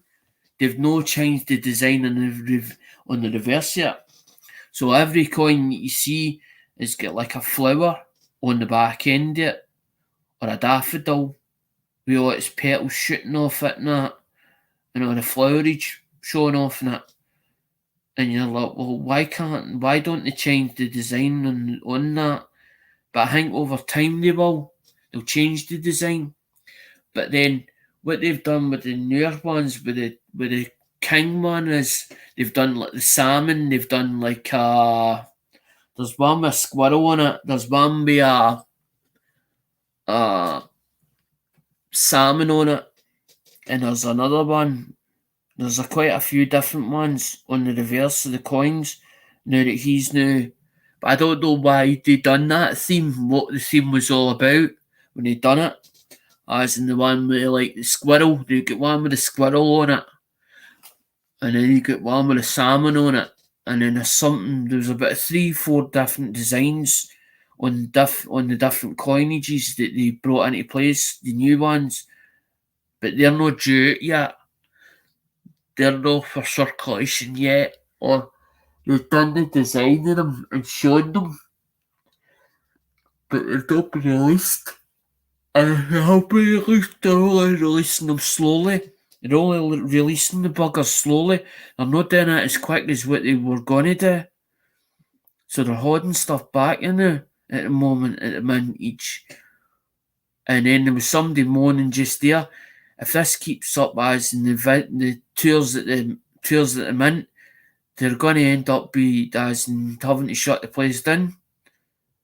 I seen it on somebody's thing me on Facebook showing the tour and showing how empty the cafe is and the Royal Mint tour. And I'm thinking, well, if they're not getting the general public in, how are they supposed to keep the doors opened at any business? As in if they don't get the punters in. Because that's the whole idea of the tours, is to guide you around the tours so that you get interested in the coinage. But they're telling you as in when they're minting them, when they're no minting them, and then end up when they're going to release certain stuff. If you're holding stuff back, why are you holding it back in the first place? There's a reason. There's a reason to it why they're holding it back. Don't just they don't just hold a product or no release it for a reason. And then if they hold it back as in the release date, there's something going on. Either there's something wrong or there's a reason behind it and their madness. There's a reasoning in it. And that's what I'm starting to wonder about them.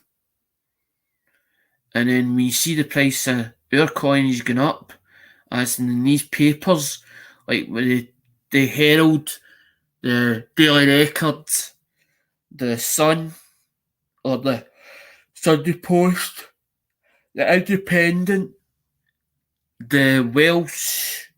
There's been ones in the Welsh paper as well, just recently, as in about the 50 pence pieces that made 50 times its face value. There's a one that was put out a couple of days ago, a 20 pence piece that reached over 250 times its face value.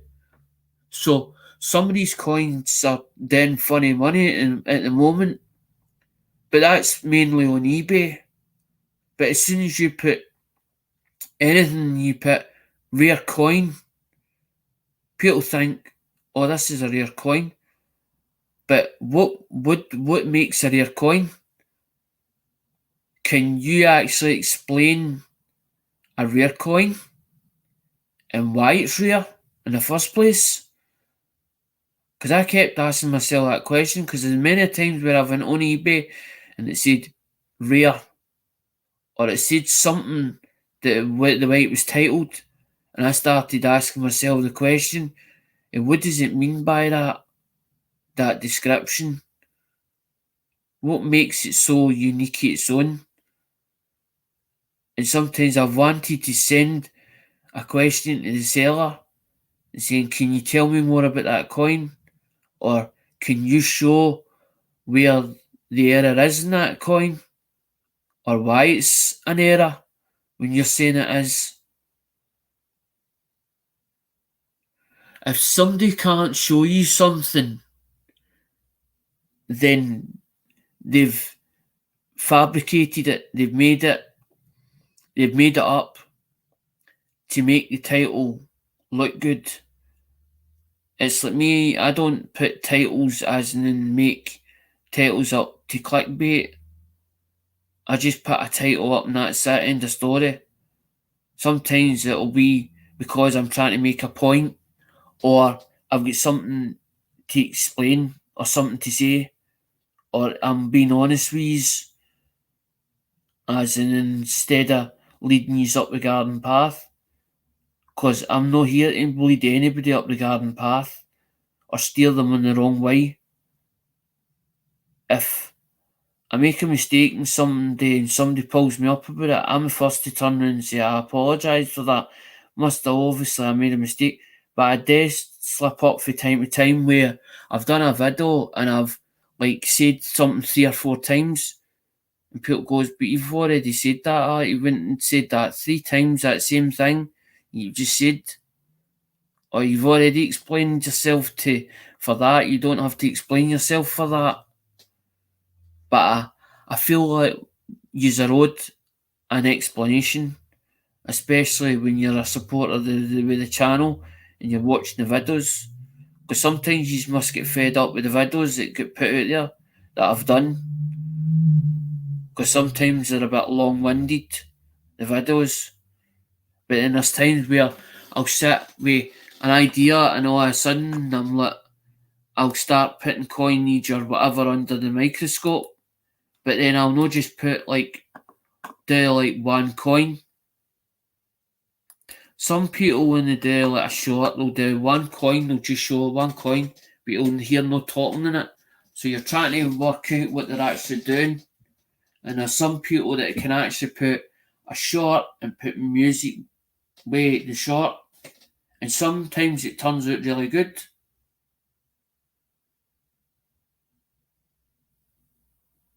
I just collected what I like. Jack all I noticed. Well, if you've collected something that you've liked and somebody else has liked it, or you must have similar tastes, or somebody thinks it's worth putting what you've liked and you've got fed up it into their collection, and that's a good thing. That is actually a good thing. Knowing that you can like something and somebody else likes the same or like similar, that's a good thing. But if you're putting out a coinage and you're putting out good quality stuff, and people are then turning around and saying, well, I wouldn't mind having that. That's a good thing, not a bad thing. I'm actually going to cut it short, guys, tonight, because I'm knackered. I am totally knackered. As after then, because it's saying me as it was under nation, and then moved up in the fucking up in the table, and then there was a guy and he was actually rocking the table. And he got up on the table and he was standing on the table and he was doing that, and the table was rocking, and I was trying to tell him, and one of the staff came here and she's like, "Going to no do it." She's like, "Going to no do that. You're doing me. You're gonna as in damn break that table." But he thought that it was all right because everybody else was doing it as well. Because other people were up in the seats, as in because there was a. It was sort of like a disco or a rave as in thing me at the end of the night. But then I think I've overdid it yesterday. I was sitting here yawning my bloody head off. I'm wanting to hit up a show. I think I'm going to go to Long Beach in June. I'm hoping prices are down. Oh, so that means then. So what William was explaining there is prices are up then. Ah, didn't know that. Prices are up. Didn't realise. I didn't even think the prices were up. I just went with the auction as in whatever the auction was going at. That's for the last couple of months. I not really noticed it as such. But I believe if William's saying that the prices are up, I believe it. I believe that's gospel.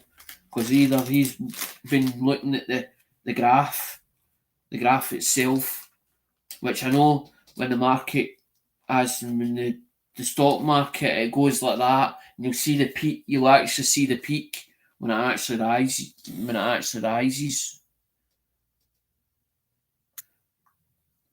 because there's one that says silver UNC. I actually like Nikes, but a lot of people when they actually buy a Nike, they actually put it into the. What they do is they show it off, and they put it into the Facebook Ike group, and they're like, "What do the other people think about this coin?" And then they're like, "I see an error or whatever." The last couple of days, it's gone up. It's gone up. Silver's like 31.50. Wow, that's good volume that. So that must mean then that we're paying slightly dancing over the odds then. But then it's like everybody's like it's 31.50, and then there's some people that don't change their prices, or like Durbin's will go and he'll look at the grey sheet. So he'll sit with the grey sheet and then he'll make up with the list. So you'll see the list as in it'll say starting price at such and such. So I just take it, well that's the starting price. But I never really look what the price of silver's doing. I just go with the auction, what the auction's telling me on that week. And then I'll go, oh, I want to pay that. I want to pay that for it. Because the other week I went, there was something that was in the auction, I can't remember what it was. And it went, I ended up with, I found it. I found the one I think we lost. It was the one at the thing with the drummer. It was blended up on the floor. I knew I had a funny feeling that it ended up on the floor. I thought it did. Because there's a badge there. Look, there's inks there. Look. There's ink, talking about inks, there's inks there. There's inks there. There's polys there. There's polys there, there's a big bag. That's full. That's what I'm saying. That's full.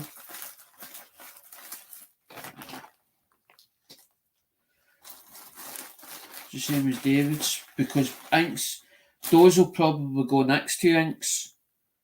If Inks says it's alright to send those will be bagged up as in his one, with his bits that he's owed.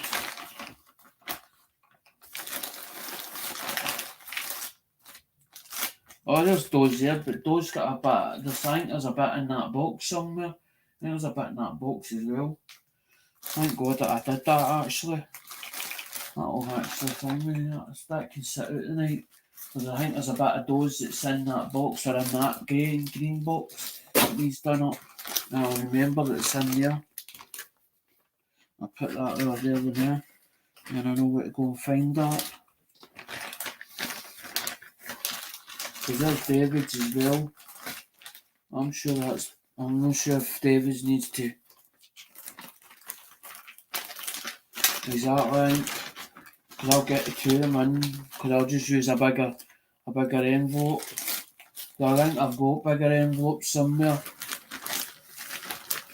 Because I usually double bag it and that, I think, so it's all there. Polly's will go separate because Polly's has gone down me. Because I'm not even. Polly's like that to me on Messenger and he's like, Alec, can you do me a favour? He's like, what? And I was like, what is it? He's like, take all the stuff that I don't need out. I'm like, that's your. And I says to him, I says, look, that's your job. This is not my job. I says, why don't you take it out? He's wanting me to take it. What he's wanting to do is me to take it out, his bag, not to make it any cheaper for him, right? Take it out of his bag, tell him the ones that he had, then take all the ones that he doesn't need out and put them back into the channel. Put them back into the channel again. That's what he was up to. That's what he wanted to do. He's got to do with me. I says to him, it's going to take me time to do that. I says to sit all the way through that and tell you everyone that you've got as in that bag, as in every piece of that. That's a full day's mission. I was like, I said to him, I says, no, it's your job, you do it. I don't mind Polly turning and saying, by the way, there's a parcel coming to you. It's going to cost me this. Is there any chance you could give me half a postage cost? I really want to send you it because I think it was originally yours in the first place. Or stuff that I don't need and I'd rather you have it. Don't mind somebody doing that. I don't mind somebody doing that. Because to me that's helping the channel. As in, because that's the whole idea. Is to keep the channel keep the channel going. I don't want to gear up with doing videos. I don't want to gear up buzzing with the game or if yous like the game getting done. I don't want to gear up with the game. I don't want to gear up with the game. I don't want to let it go or miss weeks out. As in, because yous will get fed up. When's the game coming back? When are we actually going to do the game? How come we aren't playing the game? I just thought that it was worth talking about coins, as in maybe certain ones or different coins that you may be interested in, because I've got Canadian pennies. I done last week where I gave these like 2 pennies, but I actually did 3. Eventually 3. I've actually shown them the night what 3 pennies you actually got, because what happened was it was like Andrew and he's like that to me. He's like ha ha ha, like with these rolls of pennies. He's like, you get more pennies than Greg's the Baker's or Greg's. And I went, ha ha, you're funny. And then I started thinking, well, these pennies are not going anywhere because I've never opened a roll up, or I've hardly even touched them or scratched the surface with them. And then I thought, hold on, let's pull a couple of these rolls out. And then I thought, hold on a minute, I thought, the followers hadn't got any pennies for me yet. That's how I was like, There's the BUs. Let's have a look at these BUs. But it was only to show you the quality of the BU pennies. That was the whole idea.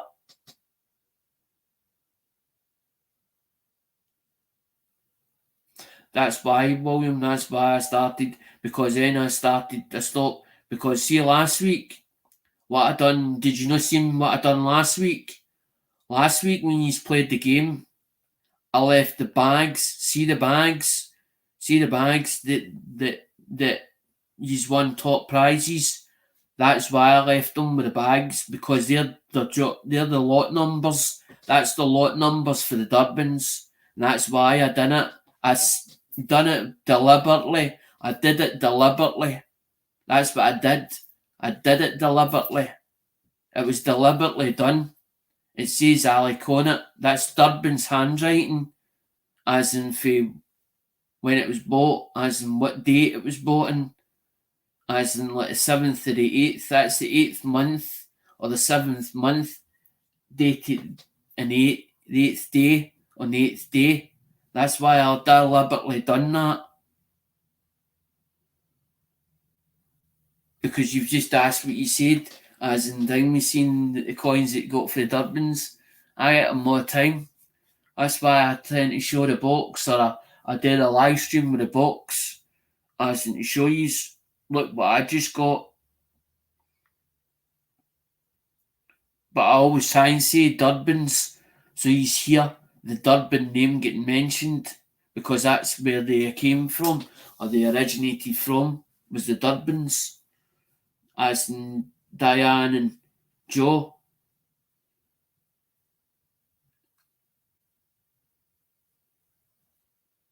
Because that's why I religiously go into that auction. But when if you see me no coming to that auction, it's either because I've got lack of funds, or it's the fact that I don't want to go there because, as in, I don't want to keep spending money.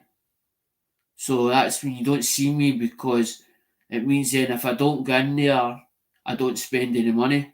Because the minute I go in there for just to say hello, and I see something that maybe take my fancy, it ends up with not just one thing. It ends up at like 4 or 5 bits, and then before I know it, that's like 70 odd dollars spent.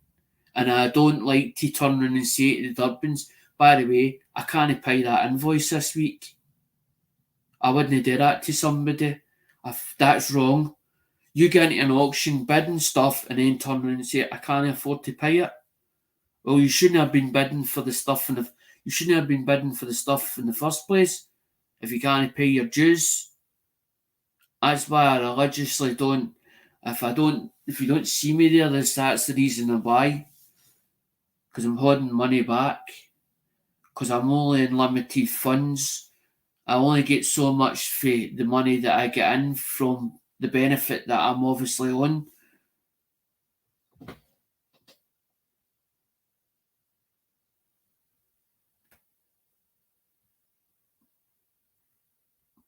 I get all different bits, William. So silver bits, as in umpteen bits. Some of that's already been sorted.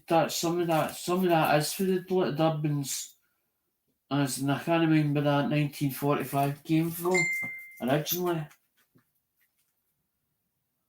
I don't even know who the fuck that is. I have a fucking clue. I have a clue.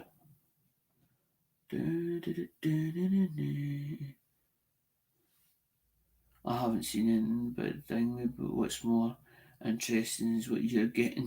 Is it silver, or is it, or just old coin? Depends what comes up for whatever date. As in, sometimes it's modern, sometimes it's as in older coins, sometimes it's generic silver. It's generic silver bits. It could be all different. As in, it could be $half that are silver, $half that are silver. Just depends. As in, he's got a list. You get in there and there's 30 items in that list. Right, so you get 30 items on that list. So you might have one, it's a presidential dollar. The second one could be a 1945 V-nickel. Then you could have like one that says like a silver proof, and then you might get like a Mexicano silver piece. It's all different things. It's in that auction in different weeks. So you look the spreads. You're supposed to, when you go into Durbin's, as and he's got a spreadsheet, right? So when you go up onto the list or into the chat, right, at the top there's like a blue link. If you go into that blue link, right, there's a blue link at the top. You'll pull a Google spreadsheet. It tells you, as in that Google spreadsheet, it tells you what's silver and what's not, as in on that spreadsheet as you go down the list.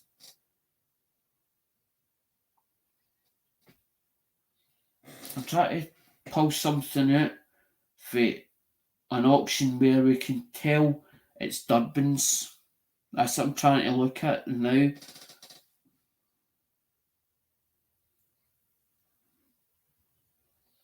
I try to think it's what's in there. So I didn't need to keep having to walk out the room all the time. I hate walking out the room, constantly out the room.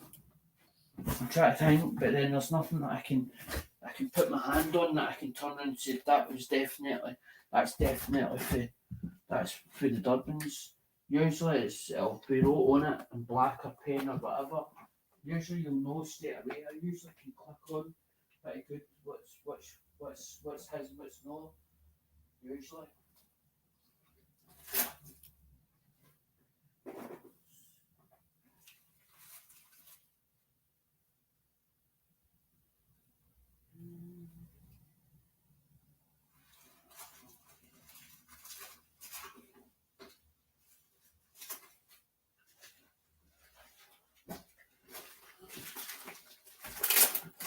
Because these ones were sent to the Durbins, as and that's the boxes that I was telling you about, as in the ones there.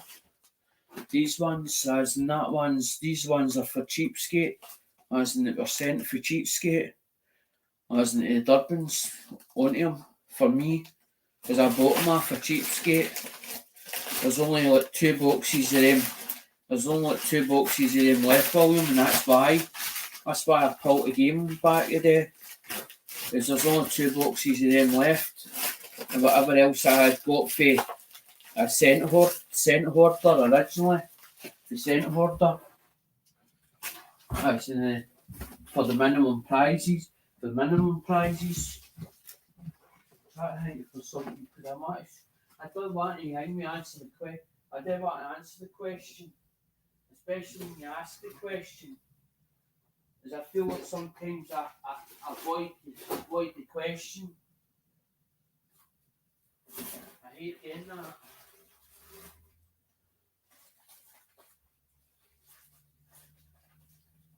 This one the Durbins here. Aye, this one the Durbins here. It's a Durbin what there. Right. Because I hate trying to, it's like some people like I like you avoiding the question, avoiding it deliberately, and then sometimes I find it hard to answer a question. And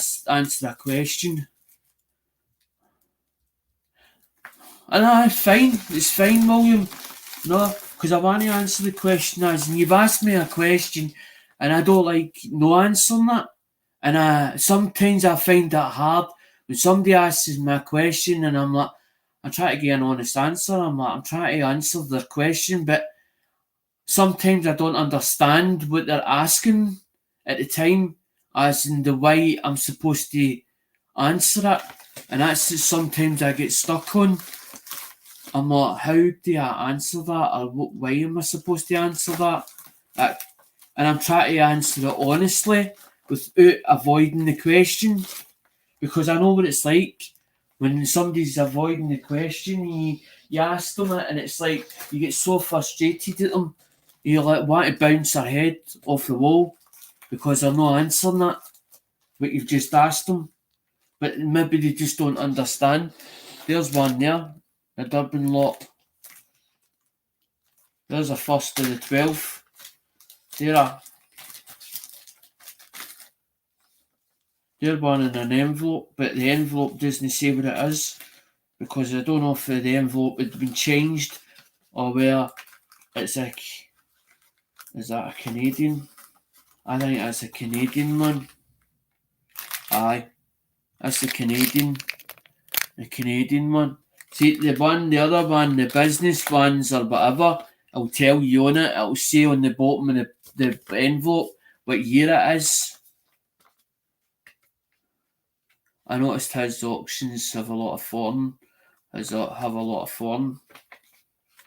Because Durban will not have like a full load of USA. He'll have a bit of mixture, because that's what we found. And the reason why he does that is because he religiously used to buy stuff off a Lemonhead penny at one time, and he used to watch his auctions.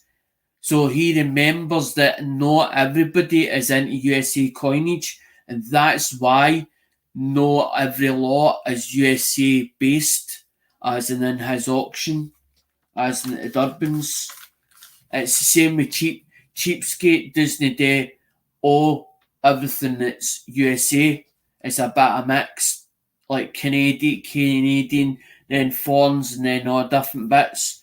So because you've got to, when you have an auction, you can't just specify in one thing, because if you specify in one thing, you're only going to get that set of people coming into your auction. So you've got to sort of break it up, and that's exactly what he does. He breaks it up so that everybody got something that they're looking for in that auction, because that's Canadians,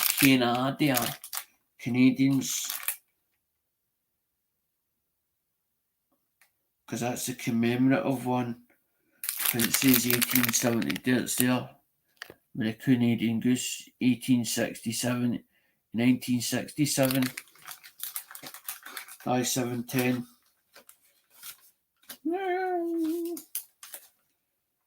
Because that's why William, when I done that last week, I left it with the lot number that was actually on it, on the item specifically. So you seen that as the Durban, so you knew where it actually originated from, because that was the whole idea. Because I think Joe's noticed a couple of the streams and noticed that some people have told him, oh, by the way, Alex done a live stream, and then he saw something that he bought that for me, and he went, nice, like that in the comment, nice. But I try to make that when somebody comments to my channel, I try and make it personally to them, as in to thank them in a way, in my own way to them. Thanks for taking the time out or whatever. Or I make it, but every time that somebody comments to me, it'll be something different, or I'll make a reply up and try and think of how to reply to it, or I'll explain something to them as in within that comment. It's like me doing the one where I turn around and says, this is not me having a go at a subscriber, and pointed it out to you,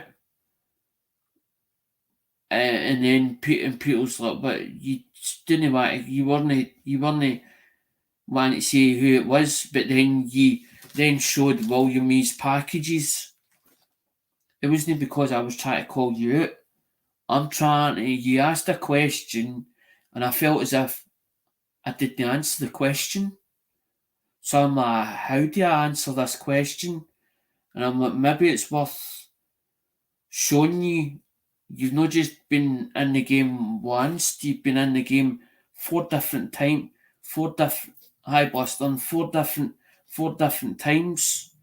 So you must be more than just a newbie, because obviously when you seen that newbie video, you've took it personally, well, I must be a newbie then. And then he says, how long have I been a supporter? So I'm trying to answer that question. How long have you been a supporter?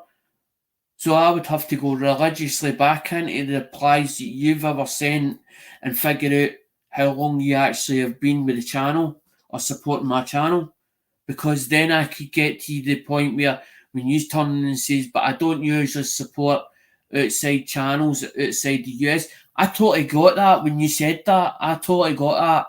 This guy is actually seen other channels, but he doesn't support channels outside.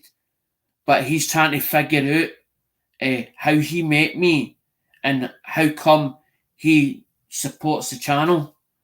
Was it through somebody else that I knew that I'd been on a panel with and somebody said, please go to Alex's channel, and you actually clicked on it? So I totally got where you were coming from.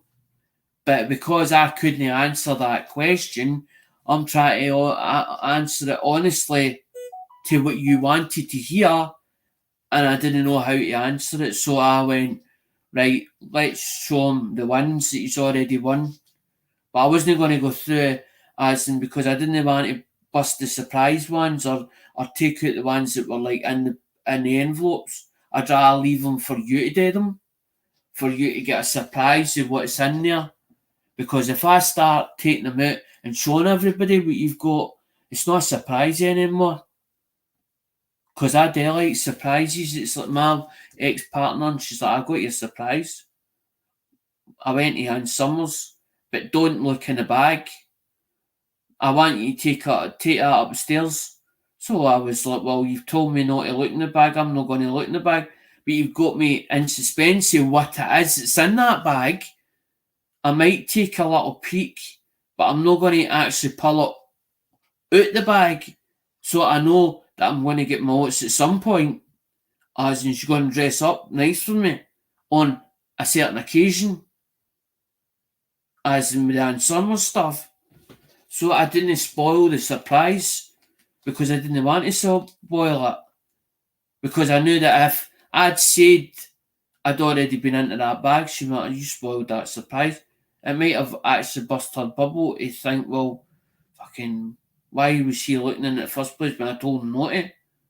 If somebody tells you not to do something and you do it, it annoys them. It annoys them.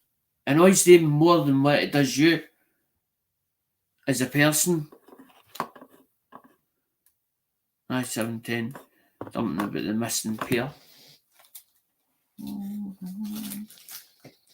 No, because that's Canada. That's the silver. This one's the silver. That one's for the Durbans, right? So there's number 18. That's the 11th. That's the 7th to the 11th, or the 11th month, and the day, the 7th day, the 7th day, and there's United States Mint. That's a silver proof set, 1992.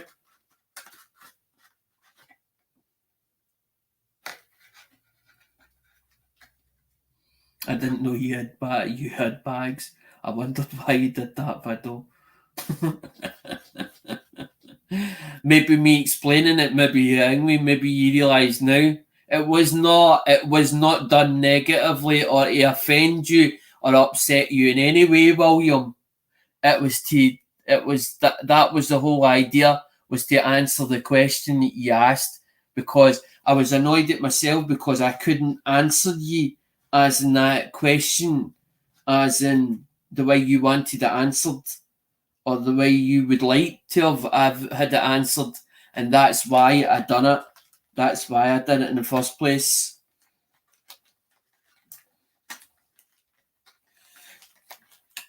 Sometimes I'll get to a point and I'll get frustrated at myself, and I'm like, fucking, how can't I answer this question? And I'm like, I get so frustrated at myself, and it's like anger inside of me. How can I not answer this question? I was, and then I'll be like, how can I explain it in a way that somebody else would get it, as in, because I have to have everything explained in simple form for me to understand it. And I was like, well, how can I do this? And then I thought about it and I was like, maybe it's worth going through as in William's stuff, just as in a couple of them and explain it maybe that way. Maybe that'll explain it better.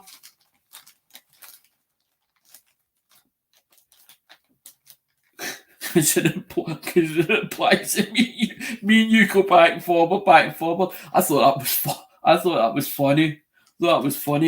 But it must have got so frustrating for you.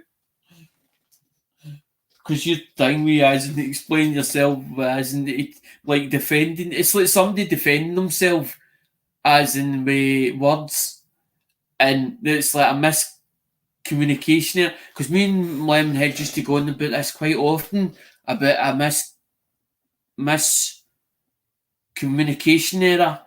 It's like somebody saying something different and you don't understand it, but that person then gets frustrated at the other one, and it ends up it's like a miscommunication error, and it ends up like an argument back and forth between two people. But they're not really arguing, it's like a debate because they don't understand each other totally because of our words is different to the way that you put them over there. So it's like me saying boot and you saying trunk, and you're going, but it's a trunk. Or when we see a car boot sale and you're like, what's a car boot sale? And you's made like a trade fair or whatever, and you're trying to tell us that it's different. So that it ends up that it's like an argument back and forward, but it's not an argument as such. To me, it's like a debate. It's like two people that don't see eye to eye. You don't see eye to eye. I'm still learning your accent. Because it's quite broad. The accent's quite broad. Because there's another one, William. There's 1990. There's 94. Silver proof set. There's another one. That's it says. So that was lot 20. Because some weeks I'll buy more, some weeks I'll buy less. Sometimes I'll try and no win things. Deliberately try and no win things. And then sometimes I'll go past in that one.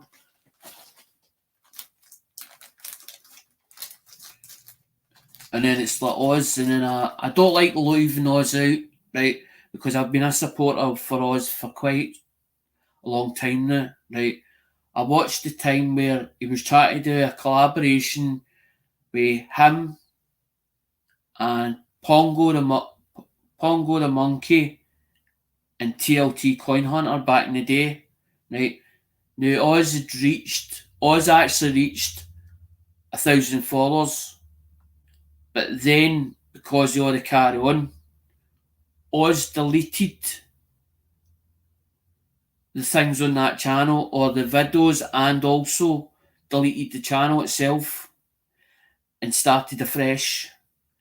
And I was really upset because I thought Oz has spent all that time working on that. He got to 1,000 subscribers or whatever else, 1,000, and then just decided, no, it's not going to work. Which I can totally understand. Anybody that thinks something's not going to work, that's exactly what they'll do. They'll just scrub it and start again. No, that didn't work for me, or that didn't go the way I wanted it, or was planned. So they'll just scrub it. But then you think it's a lot of time and effort went into that to get where he was at the start back then. And I followed. But when I have my down days, I'll go into Aussies and it'll make me feel a lot better. There's times where I'll tell him or I'll explain in the chat how I'm feeling. And there's times where Oz has made me feel better and I'll go away and I'll think about what Oz has just said to me and I'll take it on board and then I'll start feeling a bit better myself, and then I'll start thinking, well, how can I do further the channel on? And then that's when I start putting my head down and really working at the channel. Because there's days there I go, I can't bother, don't feel like it. And then there's the day and it's been really like warm and I'm like, do I really want to do a live stream, as in like the prize, like run the prizes a day, and then I'm like, I've left it to the last minute, and I'm like, I should have done that earlier on, and then I thought, bugger it today. I thought, what we'll do is, hi Andrew, I thought what we'll do is, we'll just do a coin chat, and then what I'll do is, I'll try and get organised the ones that I need to get out, like Blisterns, like JP Woodworking, like David's, Polly's, all them ones, and try and make it so that I've got a bit of space. If I get a bit of space, then maybe I'll get other things done that need to get done that I haven't even went through yet. That's there another one that says that's lot 8, and that's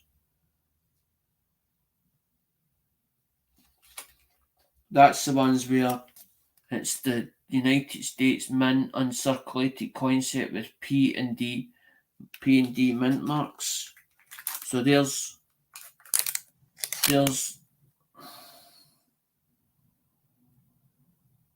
D on a 1 cent, as you can see. Did it say with the D on it on that one?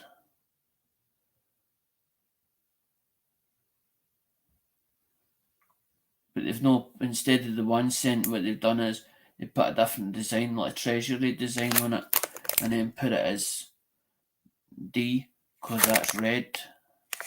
That's why it's red. And then you get the one where it's blue, because if you look, that's not the Ike. That's a $50 that's in $50. So obviously that year didn't have an Ike. Didn't have an actual $1 Ike. It only had a $50 for that year. Because there it's up there.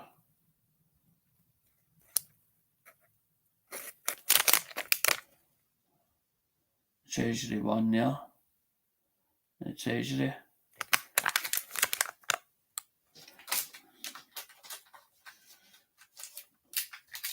Because I'm going to get yours ones out, Western, and I'm going to get things out, and I might do Huey's at the same time. But I'll need to actually email Huey and get his address. But Huey's, because Huey's in the UK, Huey's at England, Huey's down in England. Andrew, I'm not going to put yours out yet, mate, because yours is not a lot anyway. It's only a couple of bits. It's not even a big bag yet. As in, because you still get your one you bought in the envelope. It's still in the envelope, but that's what I'm saying. You've got a small box, as in like a small box, and I've got yours in the double cup, and yours the double cupboard. It's like a lock box, a plastic box with a lock lid, with 2 locks on the outer side of it. I kept, every time what I've done is kept putting yours into it, and then just organising it into the bag, so it's all together.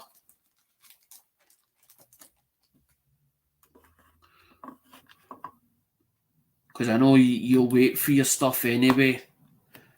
But it was nice. I really appreciate you putting in the £30 a day, because that'll help, as in for somebody's package. Because it's going to be it's definitely going to be an expensive month to put that stuff out. Didn't realise in time with me, I fucking added up, mate. 20, that's 20, 40, 60, I went. And then if it's 28, that's 70 odd quid.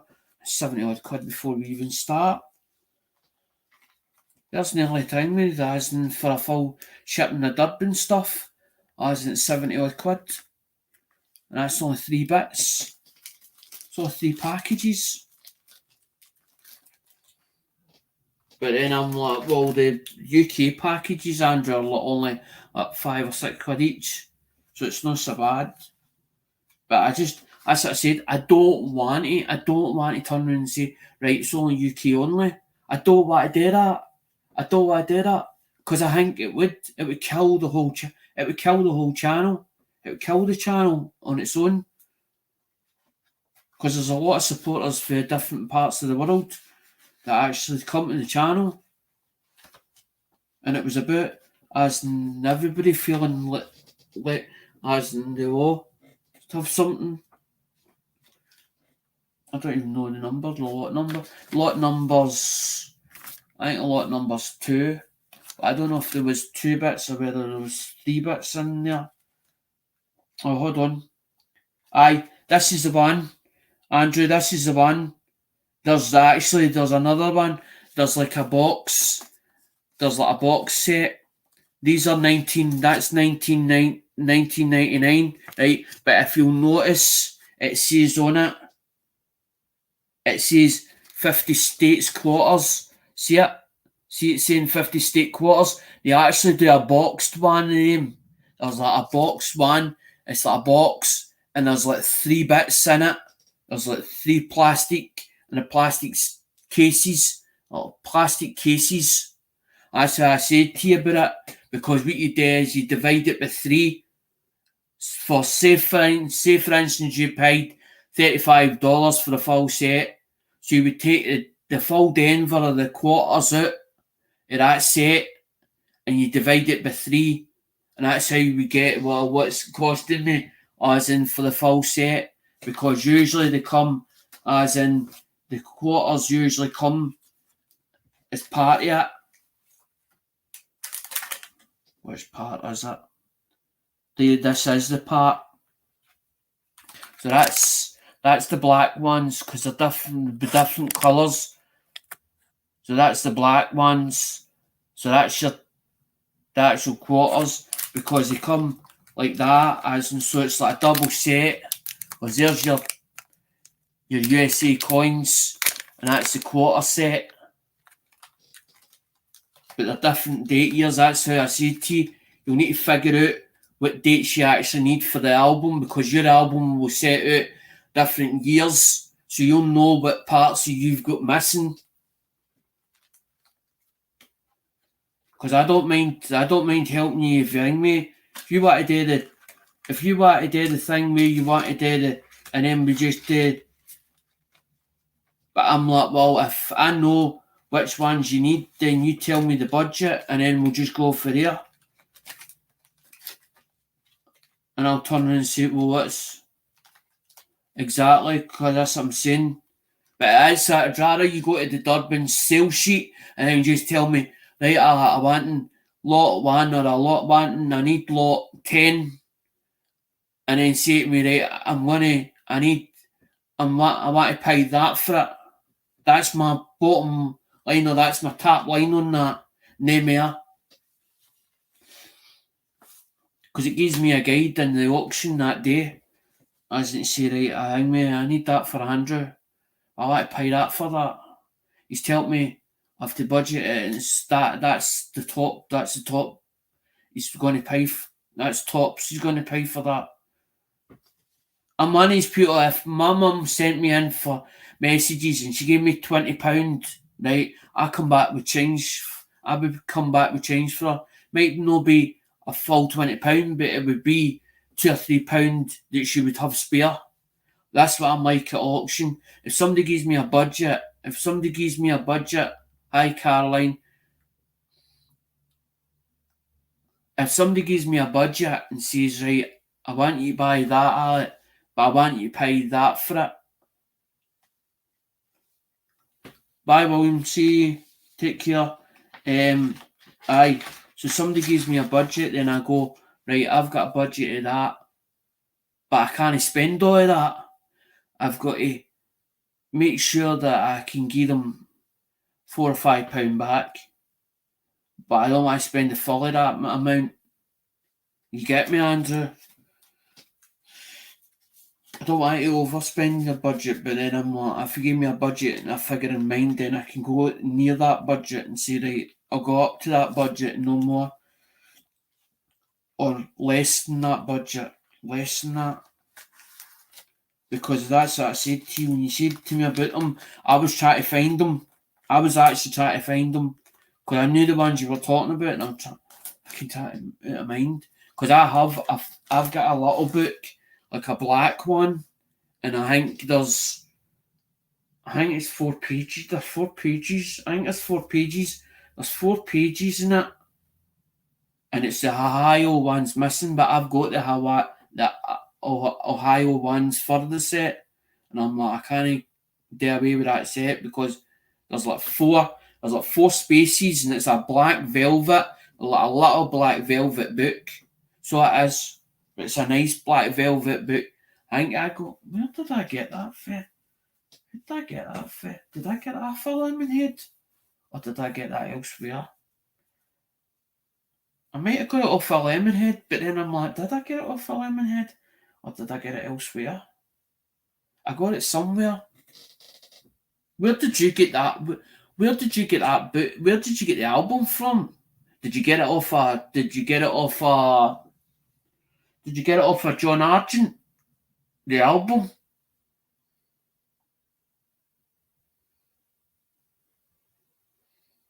Or did it come off a Shibby where you used to buy stuff? I'm just curious, that's all, Andrew. I'm not going to start getting in and dealing with certain people that you were dealing with. I just out of curiosity, because I bet you it's a nice book and a nice album. I bet you it's a nice album as well. Amazon. I didn't know Amazon done an album. Didn't know they did one.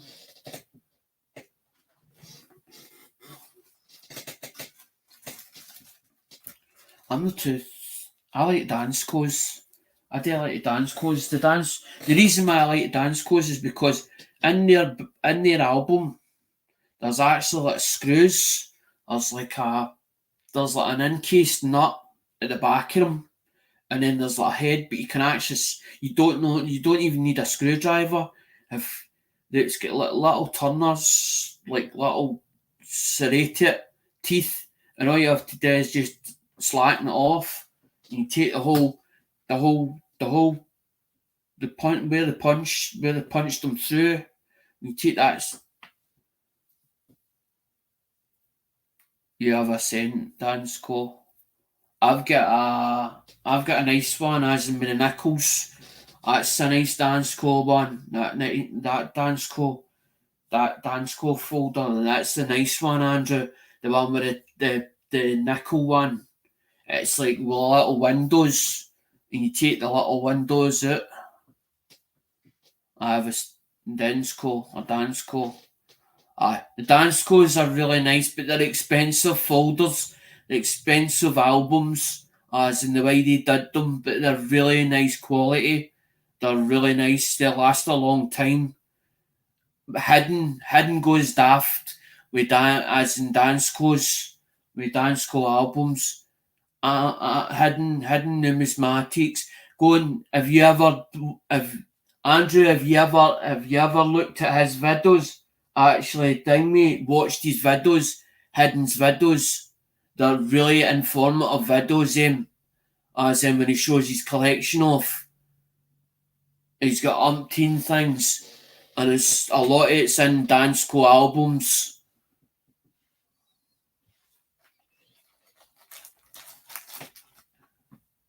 I'm only five.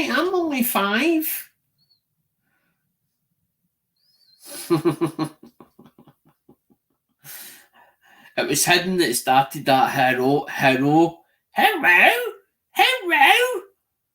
It was Hidden that started it. That's where it came from. That hello.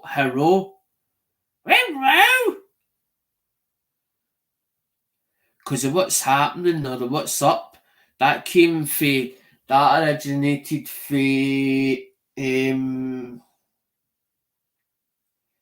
what's his fucking name? His channel. What's his name again? You've probably been heavy a long time.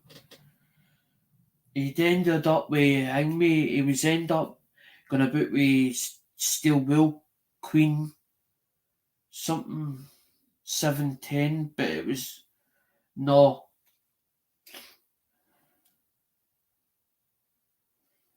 No.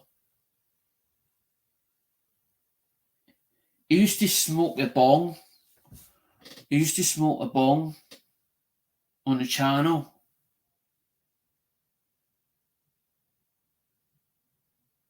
Can't remember his fucking name. Or his channel. What his channel name was. It's in the tip of my tongue too.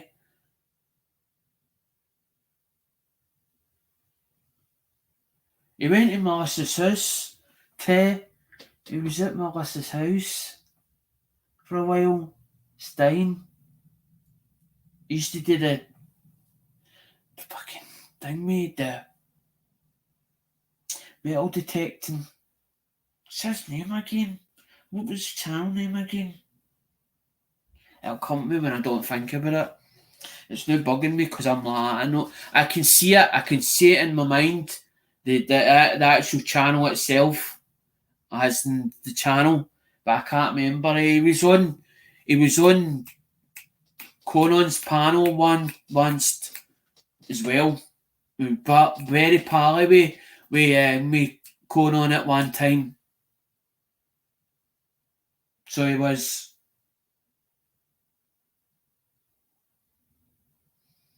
It's like that when you watch so many channels, you're trying to think who you can see the face. It's like you really you know the face, you can't remember the name because you see somebody with beautiful one sense, but then you're like, how much do I need to pay for one of them? As in if it was in that condition.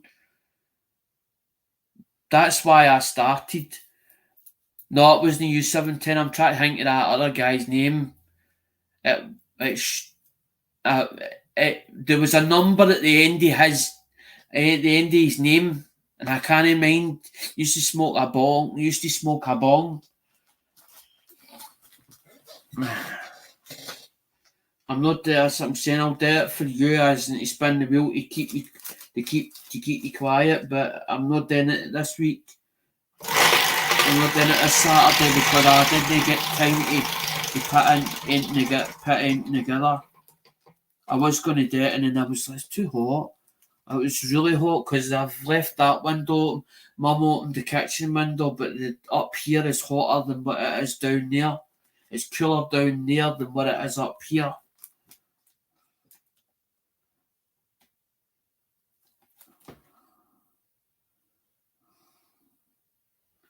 I think so. 710. I can remember he used to smoke a bong and it was a skull he used to use. It was a skull he used to use and it actually used to talk, the skull. He's been in a couple of chats and in a couple of auctions as well.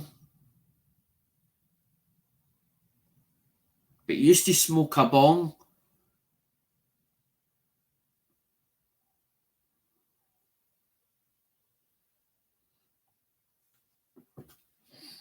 Number 4 anyway.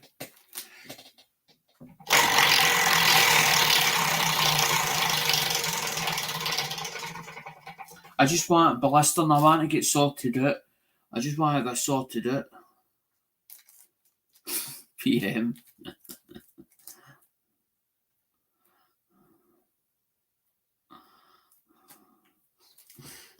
Number 6. No,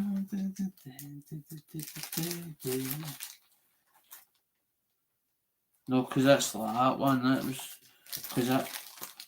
Alright, that's the 50 states one, and that's the. Does William asked a question? Skull. I don't know. I don't know. The cone. The cone. That's what it was. The cone. The cone. That's what it was. At the cone. That was his channel name. The cone.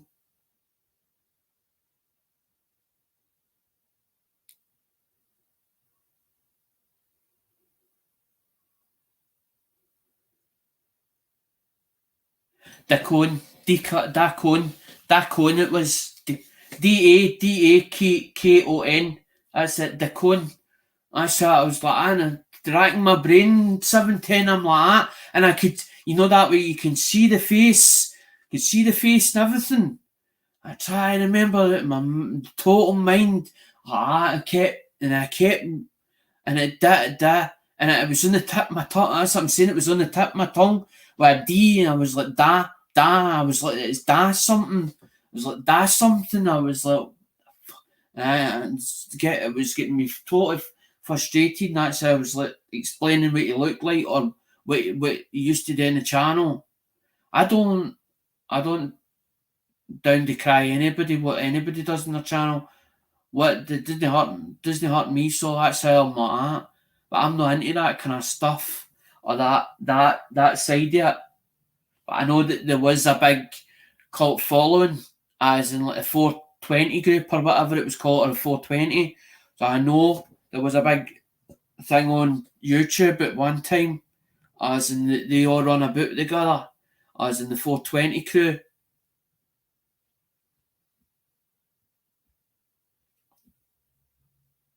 He was running about with Steel Wheel one time. They were like two peas in a pod. Or the way they looked, it looked as if there was something between them.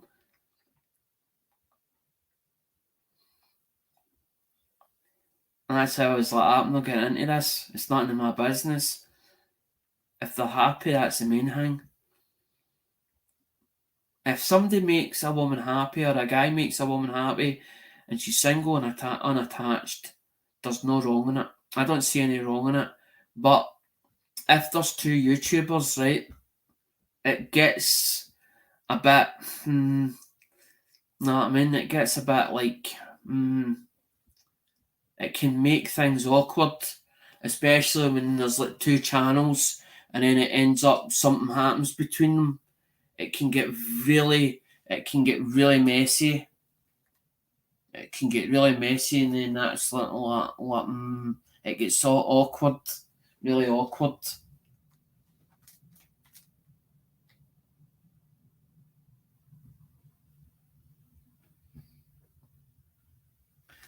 Seven tenths like, I don't know. He's like, exactly 7-10. I'm the same. I'm like that.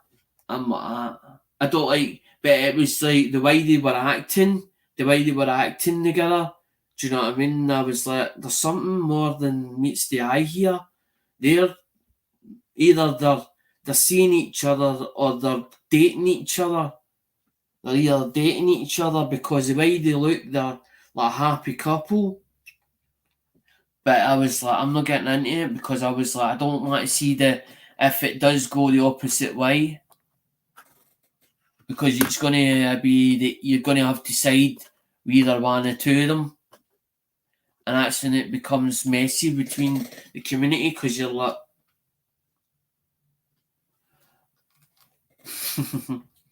exactly, Bliston. Exactly. That's how I was like, I'm not getting into it. Because I've known people and they go, oh, we're just friends. They go, oh, we're just friends. And you're thinking, you're more than just friends, but you don't want to say it in front of everybody. Because you don't want to tell everybody the thing, it's the truth. Because you don't know how everybody else is going to accept it.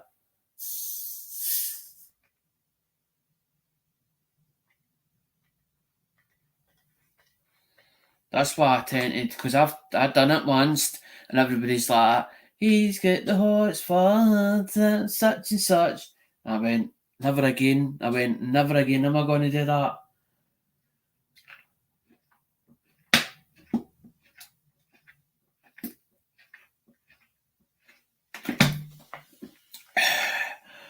Oh, better. Oh, pardon me.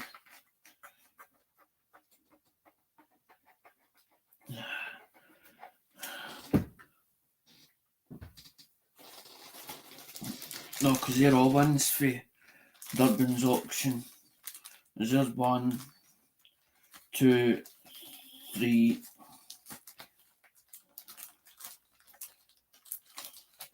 4, 5, 6, 7. There's 7. Because Jack, you've only got one package, buddy, at the moment. As in there's only one, so you're better just to basically leave it here and then just let it build up. And then it means then that you've got a full load coming. Exactly, 710. Alright, you said something else. It's hard to comment on someone else's business. Exactly, Boston. Because it ends up becomes personal and you say something that they didn't say, or you assume that there's more into it, and then end up, how dare you? Why did you say something? Why would you say something like that?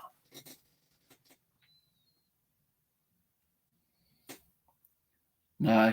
It's like, why would you say something like that? How dare you? How dare you say that about me?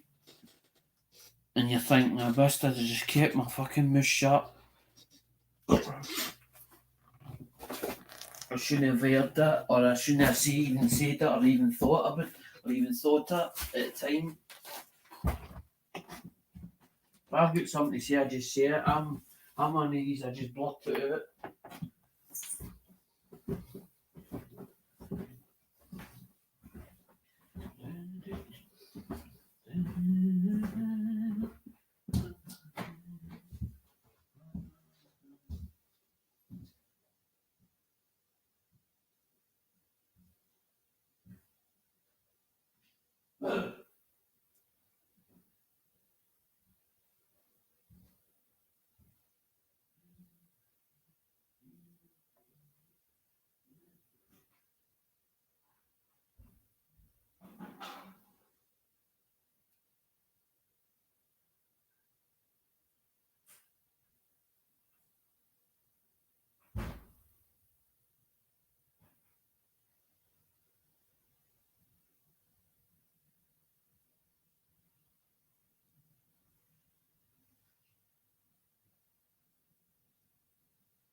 No, because that was like, I don't want to get in.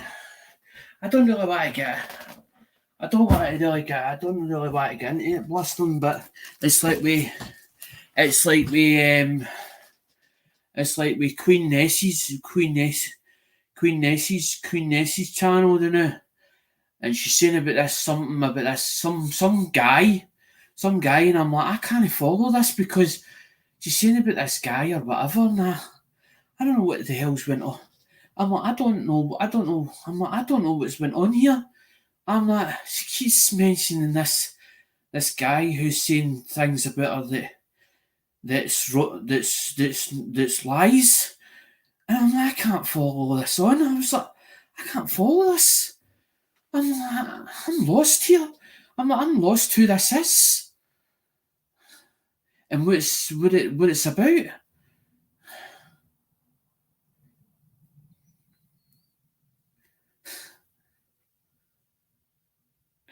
Anyway, it's none of your business, so I get involved.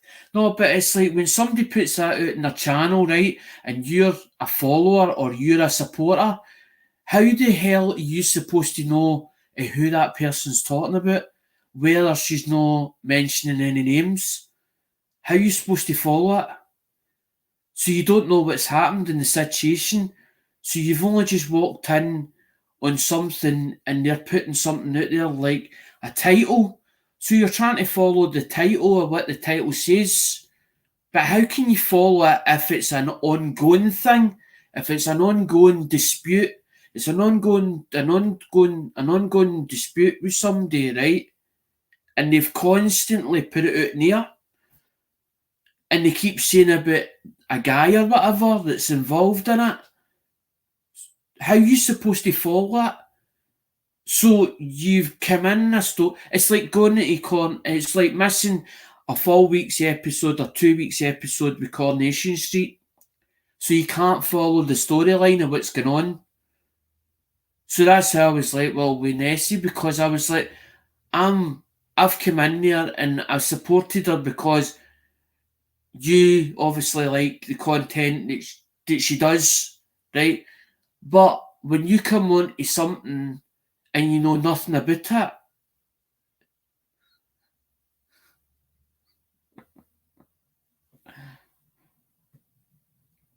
end of listening.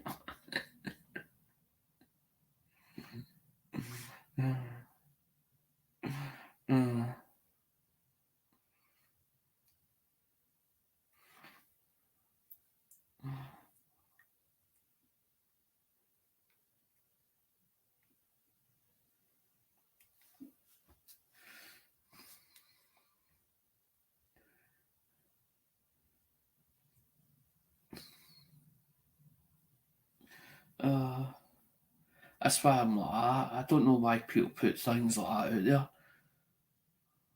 That's what I just don't get it. I don't get it.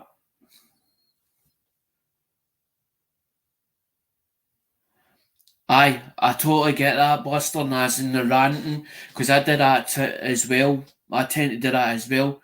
I've got to vent it out there because I've got to vent it, but it's never about anybody that as such. It was like the time where I felt awkward when it was like jeeping, and I was like,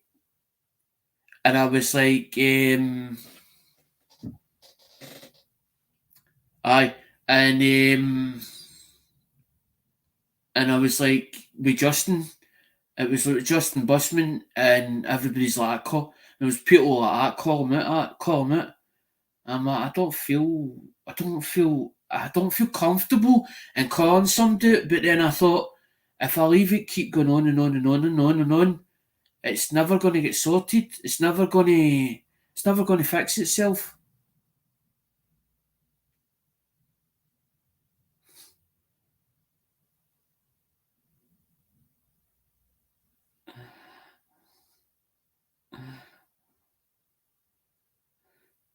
Then I have fucking respect.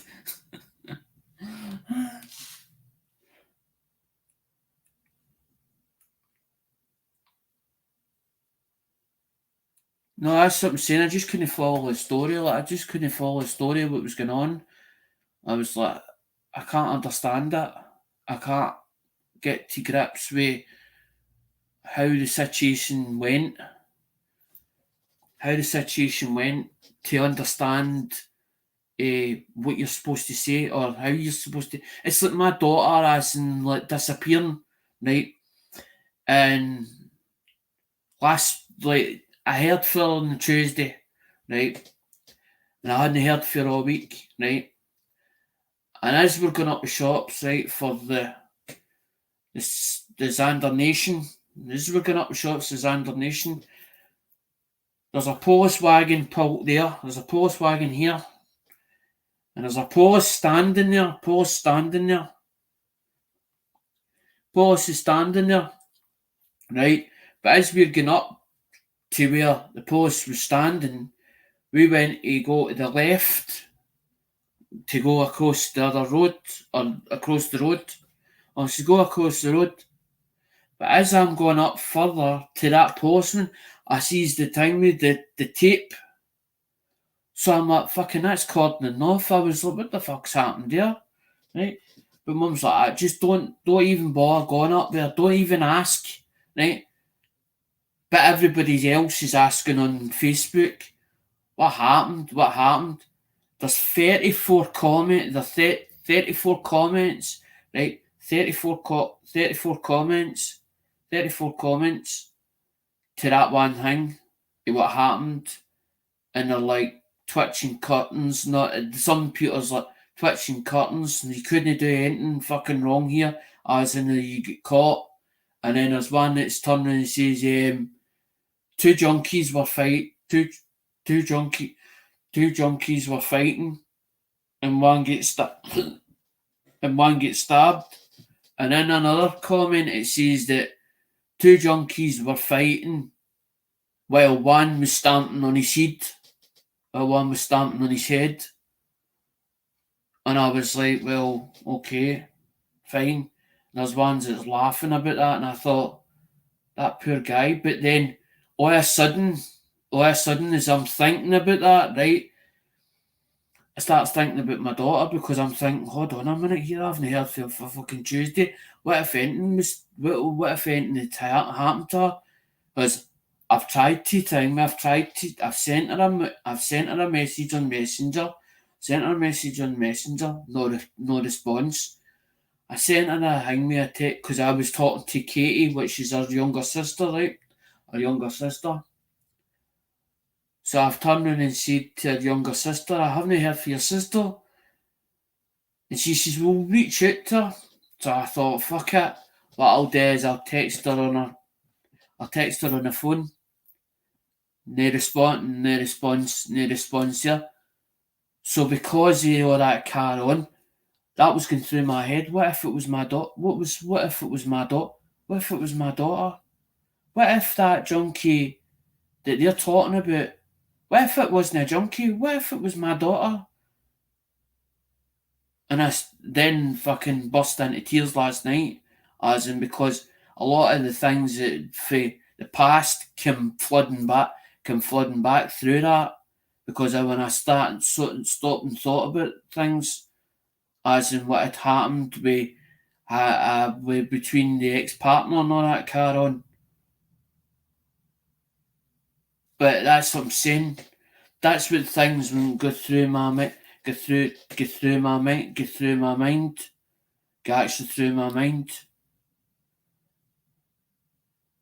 But I try not to put out other channel stuff, because that's what they do with the dark side of the YouTube, right? They're talking about this guy like Derek Heggie, right? And they're talking about the dark side of YouTube. But when like Bobby does the honest truth, right? Honest truth, and he's only putting his opinion about what he's seen or what he's heard, right? So when I said about Nessie, which I didn't, because I knew that Blistern was a follower and a supporter of Nessie, right? And I know Nessie and him is quite friends or friendly with each other. And that's how I was like, but when that's heard, right? When that's heard and they're saying about that in front of everybody, you're trying to understand what's going on, because you don't know the full story. You don't know the full story as such. You don't know the full story. And that's what Bobby does with the honest truth. He puts his view and his opinion, of what he's just saw, in another channel.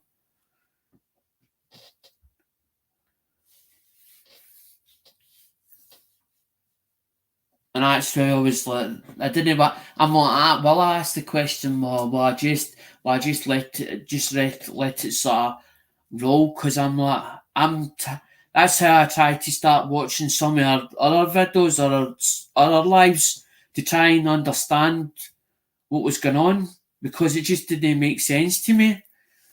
And I'm like, it's obviously a feud that's been going on for quite a while, and I'm like, I'm lost in it all.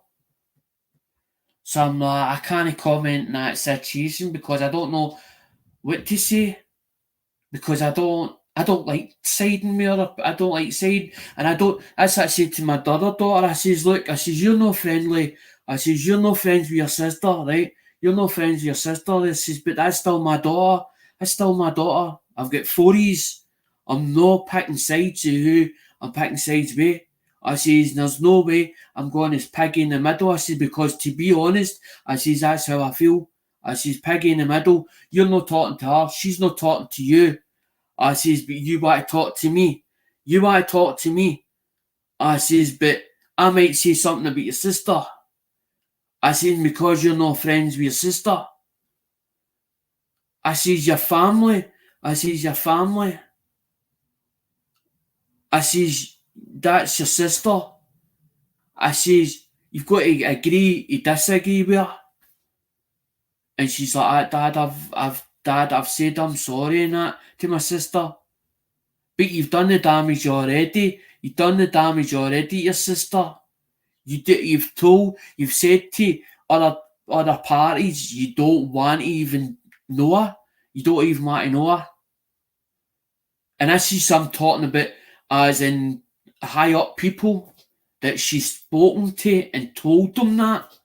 Oh, I don't want to see my sister. So they went, well, you can't be in the same room as each other then. Can't be in the same room as each other then with your other two siblings. Because in the paperwork, what they done was is that all four was to see each other on a monthly basis on a monthly basis.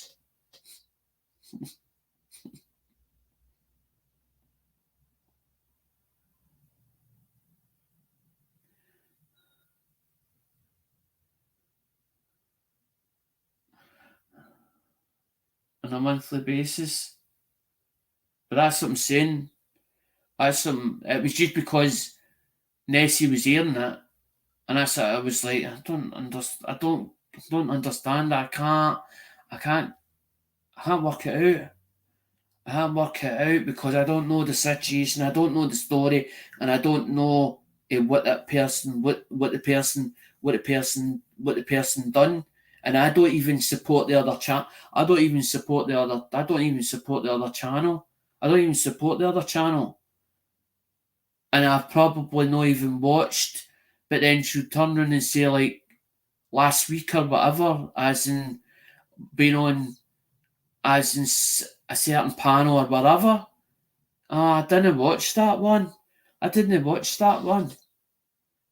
Because sometimes I'll go into different, I'll jump onto like different, sometimes I don't even watch live streams now. Sometimes I'll watch like, as in somebody playing a puggy machine, a fruit machine, or a slot, they call it a slot machine, like a slot machine. As in like a slot machine. So I'm watching somebody play a slot machine and how it works and how it functions. And there'll maybe be like, say for instance, like a car video or like a salvage rebuilds. I watch salvage rebuilds, as in they take a motor that's bumped. So sometimes I watch all different things depending how my mood takes me, how my mood is.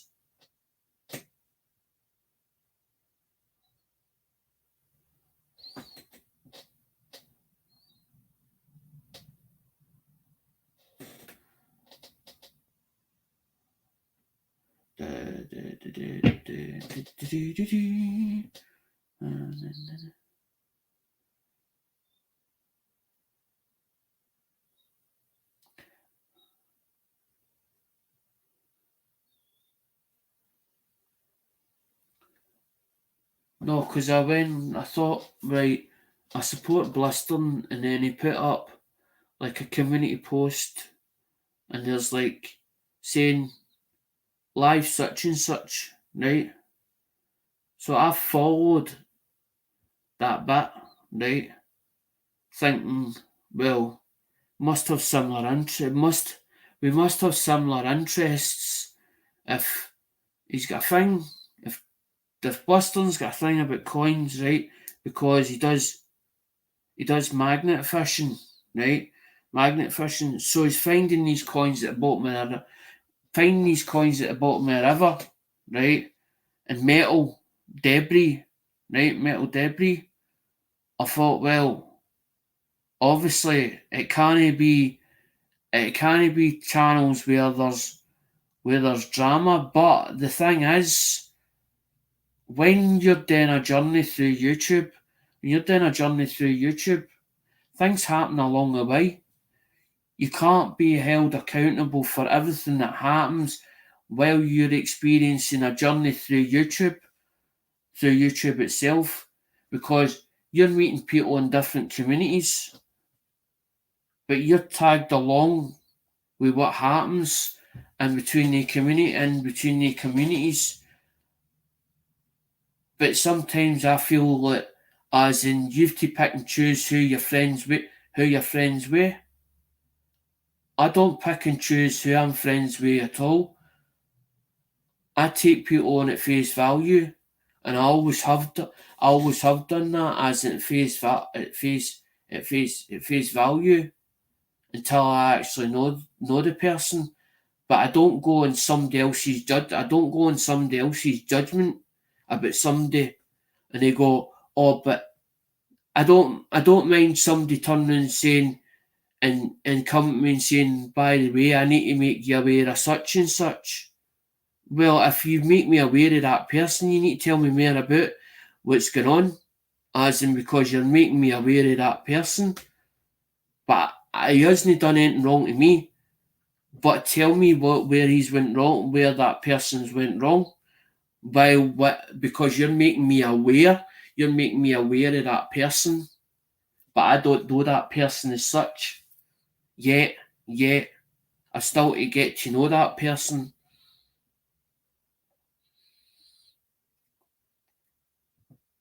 And that's when I'm like, so you're telling me I have to pick, because you tell me, as in, I'm only hearing one side of the story, and it's like somebody pointed out one time before, they were like, there's three sides of the story. I was like, and he actually explained why there was three sides of the story, and I was like, right, okay, I get that, okay, right, okay, like that, and left it at that, because I've had a few I've had a few scaves, as in a few scaves within the community. Like the time with Big old Fam, and he was going back and turning and saying I think it was Jim Grace, and he was making out that it was us that was causing the problem. It was us that was causing the problems, and all that car on. And then, as in, he's telling his side or whatever to Gemma, as in privately, right? And then end up we're getting blocked for Gemma's community and all that car on, because of what he'd said to her, as in privately. And I'm thinking, we've not done nothing wrong to you. We've not done nothing wrong to you, mate. And you're making out that we're the ones that's the liars. We're the ones that's the liars. I says, and we're not even getting a chance because you're privately messaging her, as in to speak to her privately. That was another one that got caught out as well. That was another one that got caught out as well. Another one that got caught out, big old fam. Was another one that got caught out.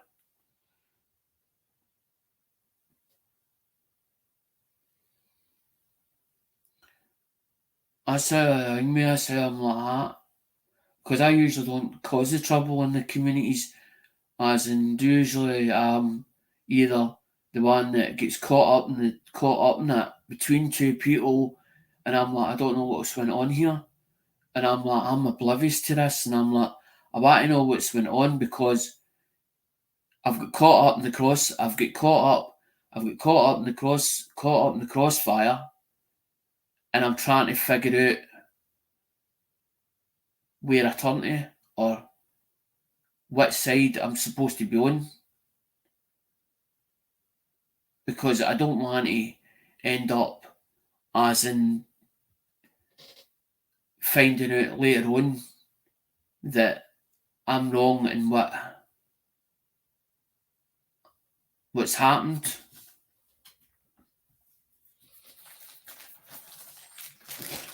Because sometimes you get caught in the crossfire and you're like, you're trying to think, well, what actually has happened, and what was said.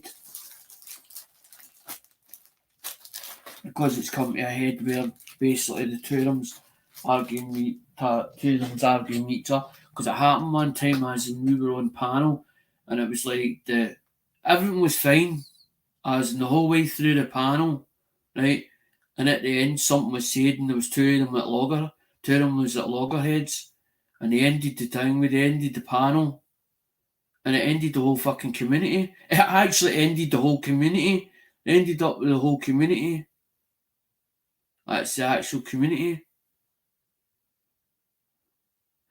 Got to take care. See you later. That's alright, Jack. On you go. Aye. Aye. It ended up the whole community. It ended the whole community. As in small and I'll tell you what community it was. Small Engine Nation. It was small engine nation. As in small engine nation. Because Craig Durbin was part was part of it. But I didn't know Craig. I didn't know. That's just how I met Craig. And I didn't know that Craig was into coins in a big way. I didn't know that until I seen him in the community. And I thought, oh, I'm like that to myself. I'm thinking, he's following me. He's actually following. He's actually following. He's actually following. He's actually following me. And I didn't say nothing like that to him. And I thought he's lurking. I thought he's just watching. And then I asked him one day, I says, you actually into coins? And he went, I've been into coins for a long, long time. I went, alright, I see. I went, alright, I went, I didn't know that. I didn't know that.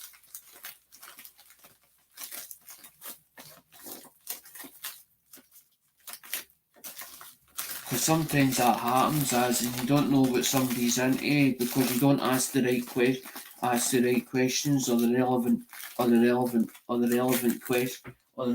questions. But then you assume that it's something different, but you don't want to say nothing because you don't want to assume wrongly, as in wrongly, and then end up you find out they're into something else as well, the same as what you are. Same as what you are, and that's what happened.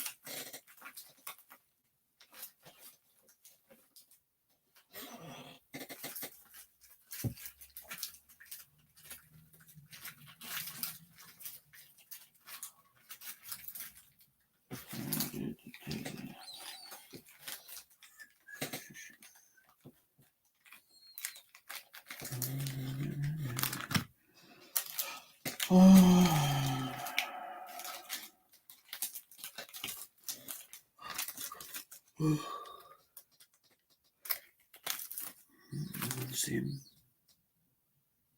This is even nickel on them. Right.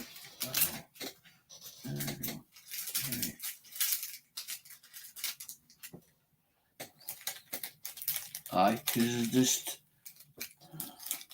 I just fancied something different tonight, as in something different instead, as in an actual talk or whatever. But then I wanted to sort something out, as in with Andrew anyway, because Andrew asked a question a couple of weeks. I think it was a couple of weeks ago, as in he asked a question about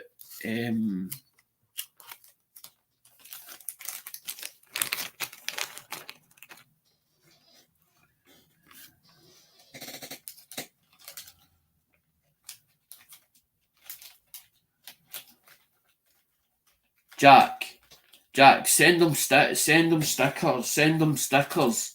Jack, send Blistering some stickers if you got spare stickers. Cause he's one where the slapstick. That's funny.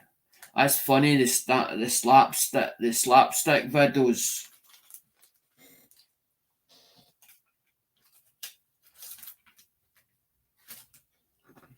The ones with the slapstick videos. They're belters. They're funny as anything ones. As in the slapstick ones.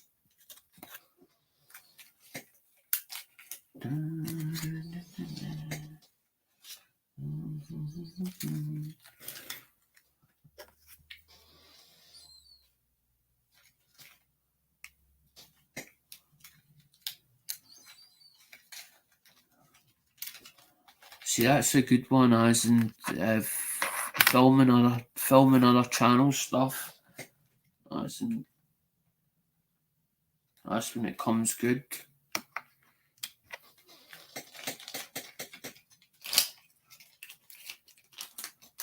Because I done it when part of York sent me stuff. That's why I done it with Papa's as well. Part of York's. So I did. As in Papa's.